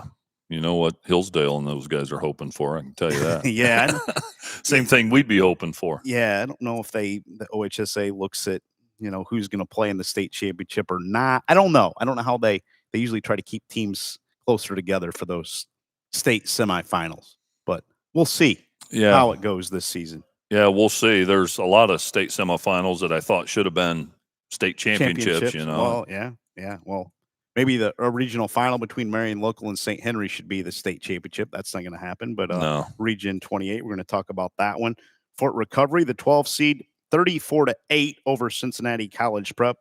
12-5 matchup, upset by seeds. But if you know, you know. And we thought Fort Recovery would have no problem in this one, and they didn't. They scored the first 34 points and allowed College Prep's lone score with 4:35 remaining. West Winning's Indians will now travel all the way to Pike County next week to take on number 4 Beaver Eastern, who is 10-0. Alex Gerke tossed 2 touchdowns and ran for another for Fort Recovery. Bricker Judy had a receiving score and 2 on the ground. Judy Reese-Rendell, Anthony Ressner, and Ian McLean had interceptions for the Fort Recovery defense as the Indians move on and now have a long road trip down to Pike County coming up next week. Yeah, that'll be a haul for sure. And you think we could petition the OHSAA to maybe re-bracket after the regional semis and get St. Henry, at least in that region? You mentioned that was a state championship game between those 2 teams? I don't know if Tom Benson Hall of Fame Stadium's ever been filled to capacity for a final. It might be. They'd come from miles around. We'd be there. Oh, I'd love to see. I like to see it whenever they play, but even more so in the Hall of Fame Stadium there in Canton. Goodness gracious. What do you think of Fort Recovery's chances at Beaver Eastern? I like them. I do, and again, just based on the conference they play in, I really do. Looking at Beaver Eastern's, not a lot of familiarity for us with their schedule. I mean, they've run and clocked nearly everybody except their week 1 opponent. They did run and clock everybody except their week 1 opponent. I don't know that they played the same schedule as Fort Recovery, though, have they? No, they haven't. No, they haven't. Fort Recovery. Let me see. I want to see what Fantastic 50 says about that, because I really can't be certain without getting an idea there. Who am I looking for, Lynn? Fort Recovery. God, Fort Recovery. Couldn't find Beaver them. Eastern. There we go. Yeah. Okay. Woo. Yeah. Fantastic 50 likes Fort Recovery by 24. I think they know what they're talking about. 94% certainty. Yeah, I think they know what they're talking about there. I think so too. They're not fooled by that 10-0 record, are they? No. I think they are right on the money with that one. Also in Region 28, New Bremen 36-8 over Ansonia in the 10-7 matchup. Another upset as far as seeds go, but if you looked at that one, you felt New Bremen was the favorite on paper. Mm-hmm. The Cardinals will go to number 2 St. Henry next week. The Redskins defeated New Bremen 20-0 just a couple weeks ago in week 9. Yeah, and Fantastic 50 likes them by 21, which is consistent with the first matchup. And in the MAC, we've talked about it before, a lot of those rematches go the way of the regular season game. Yes. And I would say on paper, that one could be 24-7, 21-7. Yeah, it'll be similar. High scoring affair from our coverage area a night ago was in Sydney, as Sydney Lehman Catholic picked up a 50-48 victory over 9 seed Minster. The Cavaliers claimed a shootout and survived to set up a trip to number 1 Marion Local in the regional quarterfinals. Sydney Lehman Catholic had 611 yards. Minster posted 527. Turner Lachey, 30 of 48 passing for Sydney Lehman, 465 yards, 4 touchdowns. while Evan O'Leary caught 17 balls for 260 yards and 2 scores. Carson Kaler was 24 of 36 passing for Minster for 346 yards and 4 scores. Noah Schwederman caught 8 passes for 133 yards and 2 scores.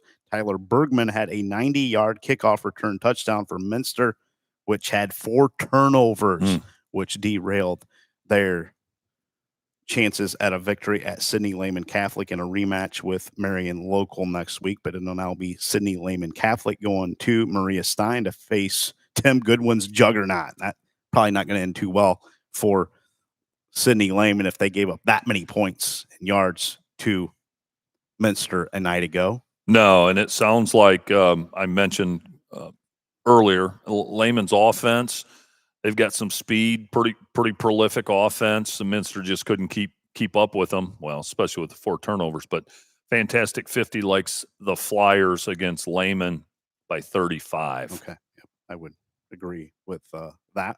The winner of Marion Local and Sidney Lehman Catholic will get the winner of Beaver Eastern and Fort Recovery coming up in the regional semifinals next week. St. Henry will get New Bremen, as I mentioned, in the 210. And the winner of that one will get Cincinnati Country Day, who is the 3 seed, or Cedarville, who is the 11 seed. Cedarville knocked off Portsmouth Notre Dame a night ago, 41-37, to set up a matchup with Cincinnati Country Day. That winner goes up against St. Henry or New Bremen coming up.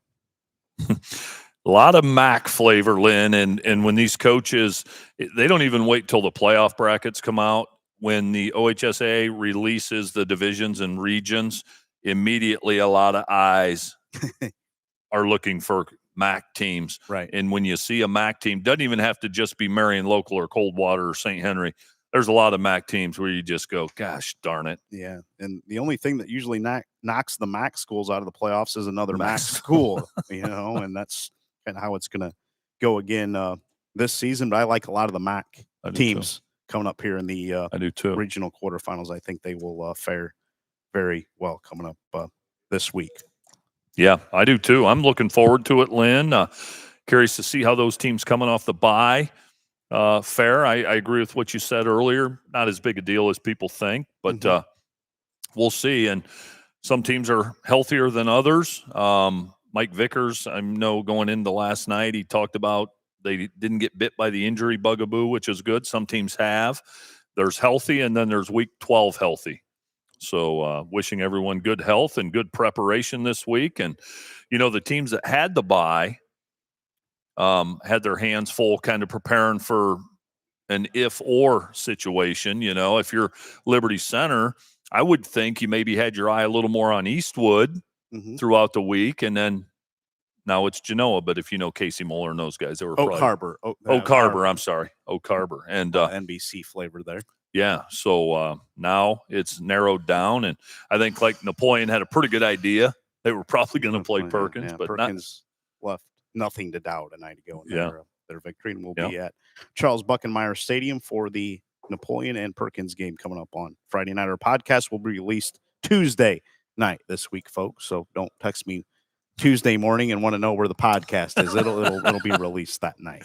Got to be patient. Yes. Got to be patient. But best time of the year, Lynn. This time of the year, and then tournament basketball is pretty special too. And I'm here for it. I am too. Any college football we want to touch on today?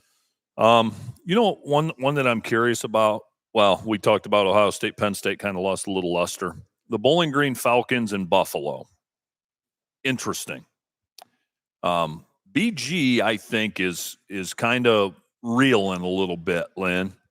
They've been banged up at the quarterback position, but I'm not sure where that program's at after the initial honeymoon with the coaching change in that. We'll see how they respond. They have Buffalo at home today in a pretty even matchup. If the Falcons struggle, might be a sign of the ship beginning to sink a little bit. We'll see. I'm interested in that one. Vandy and Texas is interesting. Can Diego Pavia and Vandy keep it rolling on the road at Texas? I think Vandy's going to lose every week and they just keep winning, can they win at Texas? I like Texas, but Pavia's a winner. Is Arch Manning playing? I know there were some questions. Maybe some Texas fans would rather not see him play. Yeah, I know. I've been real fond of where Arch is this season. The Toledo Rockets kind of in the same boat as BG. They're both kind of struggling this season. Yeah, they are. And I see Kent State, who fired their coach Kenny Burns a little while back, had an interim coach who's done a fantastic job. Napoleon graduate Trey Rubenstein's there, and they removed the interim tag the other day. And the reaction of the players in the locker room, you could tell he was their guy. And they were significant underdogs. Trey was the special teams player of the week for Ken, I saw this last week. Doesn't surprise me, to be honest with you. He's wired a little different. And his brother Tanner, who played for me at Napoleon, is at Toledo. He was originally at Siena Heights. And then when they announced the discontinuation of their football program, he transferred to Toledo. So got a couple of Napoleon Rubenstein boys playing in the Mid-American Conference. Who does Mason Heinchel and Pitt play today? I'll tell you what. I saw something on X on Twitter the other day. Somebody had him rated as the top quarterback. CBS Sports, I think it was. Yeah. They go to Stanford today. I ain't going to have a little jet lag there. What time is that game? I'll try to get you the channel and the game. What was like it's on ESPN. How about this? YouTube TV. Yeah, how about that? You got YouTube TV? Yeah. You're going to not be watching much football. Well, we're not going to have YouTube TV very long. We had DirecTV for probably 28 years, switched to YouTube TV, and then they get in these spats with Disney, and it's ridiculous. And, of course, the consumer suffers. So something tells me they're going to get that ironed out real quick because YouTube TV subscriptions, Lynn, are going to plummet at a record pace. I can tell you that. Yeah. Pitt at Stanford, 3:30 out on the West Coast today. And can't you put the TV station that it's on here? Let's see if I can find it. Stanford, they had an alumnus, Lynn, a few weeks ago, gave like $100 million or something to the football program. It was an unbelievable amount. It's on the ACC network if you want to watch that one today at 3:30. My wife is infatuated by Mason Heinchel, so I'll put up 3-4 TVs. Didn't have Mason Heinchel on last weekend or a couple Saturdays ago, and she doesn't watch football usually. Usually she won't watch. She said, "Why is Mason Heinchel not on the TV?" She loves watching Mason Heinchel play. You talk about ice water. I mean, that kid doesn't get shook. No, he's just steady Eddie. That Stanford alum gave $50 million. I'm sorry, $50 million just for football. Here's a guy that's tired of seeing his Cardinal taking a back seat to all these other money programs. Here's $50 million. Yeah, wonder if Eric Heinchel and his family made the trip out to Stanford for that one today. I know he's been traveling around watching his son, and for a good reason. They have Notre Dame in 2 weeks. Does Mason Heinchel and the Pitt Panthers coming to Pitt? I don't know what the stadium is anymore at Pitt. It changes all the time. So I like their old one when it was on campus. It used to be used to be Heinz Field, right, but now it's I don't know what it is. I don't know. Some corporate name. Acrisure Stadium there in Pitt. November 15th. They had a great campus stadium back in the day with Marino and Dorsett and those guys, and it was a big bowl, beautiful campus stadium. I wouldn't like, and the same can be said for the Miami Hurricanes. I know the Orange Bowl was decrepit now, but playing now, Heinzel's going to put some people in the seats. Yes. Pitt hasn't been this excited in a long time. No, but you'd rather have your own campus stadium. But it's great following his exploits. Not only a great quarterback, but a classy young man. Yeah. Mercer to Mercer says this is the year for teams to get the Mac monkey off their back. Just ask Layman. I'm a Steiner, so it was fun to stream the other Mac games last night with Marion Local on a bye. The league isn't great this year. Well, and I think that is kind of the common theme from Mac people that I've talked to. Maybe not as formidable as they've been in the past. This isn't the same Marion Local team. Now, they're still going to be right there for a state championship. And Yeah. if they don't, it's probably going to be St. Henry. Yeah. You know, another thing I like about the MAC people, though, honestly, and I mean this, and you can tell by that comment there, they're honest. Yep. They're super, super honest and very objective. Yes. Very objective fans. Yeah. Patriot Publisher says, man, shots fired by coach. He thought he got side-eyed saying Leith was going to run all over the dogs. You were reading, you were engrossed in something when I said Columbus Grove will face another great rusher this week before their season ends next week at the hands of LCC. I said that, and you were busy doing something, Okay. but Patriot Publisher heard me say that. Yeah. Yeah, so this will be a great final week for the Bulldogs, and we'll see how they do. One more question before we let you go, courtesy of Jack Dawson. Says, here's a good question to keep up the good work. Also, what game are you excited the most, LC and Oak Harbor, or maybe the rematch between Perkins and Napoleon? I would personally say Perkins and Napoleon. I would also say Fairview and Paulding. I think that's another good one for me. Perrysburg and Whitmer. Yeah. Boy, there's a lot of them I want to keep an eye on this week. I don't think Liberty Center will have much problem with Oak Harbor, quite honest. This isn't the same Oak Harbor team that they had a year ago. No, I like questions like that, though. So my number one, if I'm ranking them, I like Napoleon Perkins. I'm just curious to see the sequel to that one because we were busy that night. We weren't there. Yeah. It was a hotly contested game before, during, and after. Okay. If you know, you know. And the game's at Napoleon. Just curious to see what Perkins looks like now versus when we saw him against Liberty. Yeah. And then Fairview Paulding is the other one. Lynn, if I could be two places at once, I'd like to be at that one. Yeah. There's plenty of games around the area that are going to be interesting to follow here in the coming weeks. And as you said, best time of the year. We're in November. We have fall weather. Enjoy the weekend, folks. Lynn, I want to thank, and I know we do this frequently, but a genuine thank you to our listeners. Yes. And supporters. They're the best. They are. They really are. I mean, it's humbling to know that people take time out of their busy schedules and that to be part of Black Swamp. And I genuinely appreciate that. And I know you do too. Oh, I do. Yep. That's meeting the Barbara family a night ago is one of maybe my favorite part. Going to the games is great, and following the teams and the student athletes and the communities and coaches and all that's great. But it's life is about relationships. It's everything, and not the material things, not the experiences, although those can be great, different things, but it's about the people and the relationships. And those are the things you remember. And for Mr. Barbara to invite us to the tailgate and then to tell us if we don't show up, he's going to find us. Yeah. And just to shake some hands and meet some people. And it's special. And we're lucky to get to do this. Well, yeah. If Liberty Benton's playing at Liberty Center in 2 weeks, I hope Mr. Barber brings me some of those Italian sausages again that we had a night. You didn't partake because you're a plain Jane and you just like the normal stuff. And there were some peppers and onions in there, and then not kind of your thing, but it was mine. And oh man, it was a 60-year-old recipe from up in the Detroit area, Italian recipe.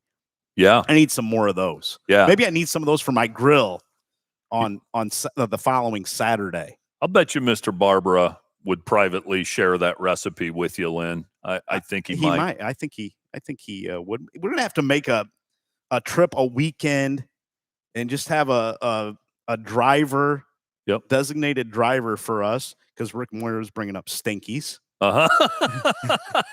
We can start at the Copper Bar, Klein's Cold Keg, go on a tour. Then we get to Lipsick, then we get to Ottawa. Could we end up down at the Moeller Brew Barn? Fishmo's. Yeah, we may have to make a list of our stops. Can we plan that? Oh man, what's that place you talk about in Coldwater? I always love that name. Oh, McSober's. McSober's. Corner Cafe in Maria Stein that our good friends have been talking about on Saturday mornings. I would love, you know what? Here's something we could do. We could rent a bus, okay? We could rent a bus. American Freedom Energy might sponsor that bus. They might not. I don't want to speak for Glenn and Greg. They've been good to us. And you know how people Hopper's on board. I think they would. I really do. And I think they'd probably join us. So we rent a bus and grief. Here's the deal. All of our, and I'm being about 90% serious here. All of our listeners and supporters that would like to be part of it, you buy a seat on the bus and we go on this tour together. Could you imagine? Oh. Could you imagine how much fun that would be? Patriot Publisher would be there. Yep. Robert Bailey said he would do it. Rick Moyer would be there. Rick, yep. We could pick him up in Lipsy. We just pick up folks along the way. Just like the school we bus. may end up needing like 10 buses. But we got to make a list. Yeah. For next Saturday's show. Okay. Or the following Saturdays. I'll map it out. Map it out where we're going to stop. And folks out there that are listening, please give us some advice on where we should stop in your town. No, I like maybe that. We need to take, after football season, maybe we go and do some specials. I don't know if people have watched on ESPN. There's a show called True South. Yeah. And they travel around to different places in SEC country. Maybe we do that for our coverage area. Mercer to Mercer says the MAC is so down that St. Henry and Marion Local will only win state by 54. Good point there. That was kind of my thought when they said the MAC was down, that the scores would only be closer. Yeah. So Lynn, is our tour, as we're planning the stops, just our coverage area? Just our coverage area. Yeah, we can't get too crazy, right? We're going to have to take some time in the offseason to do this. Patriot Publisher says, I am in and I will donate towards the cost of ride. We can make this How happen. big of a bus are we going to need? Well, most charter buses are around 54 to 56 The seats. issue is where are we going to park these things at some of these places? Yeah, if we're at American Freedom Energy will arrange the bus. It can be the Black Swamp. What are we going to call it? Something tour. Bar tour? Restaurant tour? Yeah. We got to think of a name for this. Yeah, let's class it up a little bit, not call it the bar. I don't want people to think that way of us. Okay. I like Patriot Publishers' comment. All excess money goes to Christmas for Kids. Ooh. Can we get some sponsors? Oh, my. We're on to something here. This thing could snowball, Lynn. How about that? Not only do we have a good time doing this, it benefits. I love the Christmas for Kids idea. We got a couple of names already. Black Swamp City Crawl. Black Swamp Restaurant Romp, courtesy of Mercer to Mercer. I like that one. I like the restaurant romp. I do too. Hey, let's get some traction on this thing. How many buses will we need down in Mac country? Oh, good. Oh, boy. You know, because all those people that are going to be at the Moeller Brew Barn or McSober's or Fish Mo's or Corner Cafe, the whole restaurant may jump on board. A charter bus may not be enough, but the thing about charter we bus, may have to limit yeah, this to maybe 100 seats or something. I don't know. That'd be 2 buses. But the nice thing about those charter buses, they have a restroom in the back. Yeah, it'd probably be needed on this crawl. We'll revisit this on our podcast coming up on our Saturday morning show. We'll figure this out going into 2026. Maybe this is something that we do in February or March. I'm all for it. Let's do it. Let's get some traction on this thing. Yeah, this is gonna be great. Yep. Patriot Publisher. I will give $500 for my seat. Holy smoke. I'll be darned. Wouldn't that be awesome? Yeah, that would be great. Yeah. And again, if it benefited a cause like a Christmas for Kids, how cool would that be? Mm-hmm. And maybe we go into each place with, I don't know, maybe we put a limit on how much we spend at each place. That'd be fair. Because we're going to have to budget for that. Or can people just meet us there? People could just meet us at these places. They How about can meet us. We can give you a little time slot, and we'll maybe we may have to do it 3 or 4 weekends. We may fill up our whole off season with this idea. You might want to catch me early, though. Yeah, no doubt about that. No doubt about that. And Glenn Badenhop's got an idea he's going to pitch to us when we get done. Sounds good. I like it. Coach Strock, I know you got to get down to Bluffton. Enjoy the Beavers matchup today with Hanover, correct? Yes. 5-2 versus 5-2. Ooh, big game. Beavers can be in a first-place tie in the Heartland if they can get it done. It'll be a tough challenge. Matt Theobald and Hanover, boy, they're good. They're good. They put up a ton of points, and I know the Beavers have a few wrinkles up their sleeve. Okay. A little birdie told me. Okay, all right. Good to know. Thank you to all of our sponsors, all of our listeners. Thank you to all of our supporters. Have a great weekend. We will talk to you again on Tuesday, and give us some ideas for this adventure we're going to go on. Have a great weekend, everybody.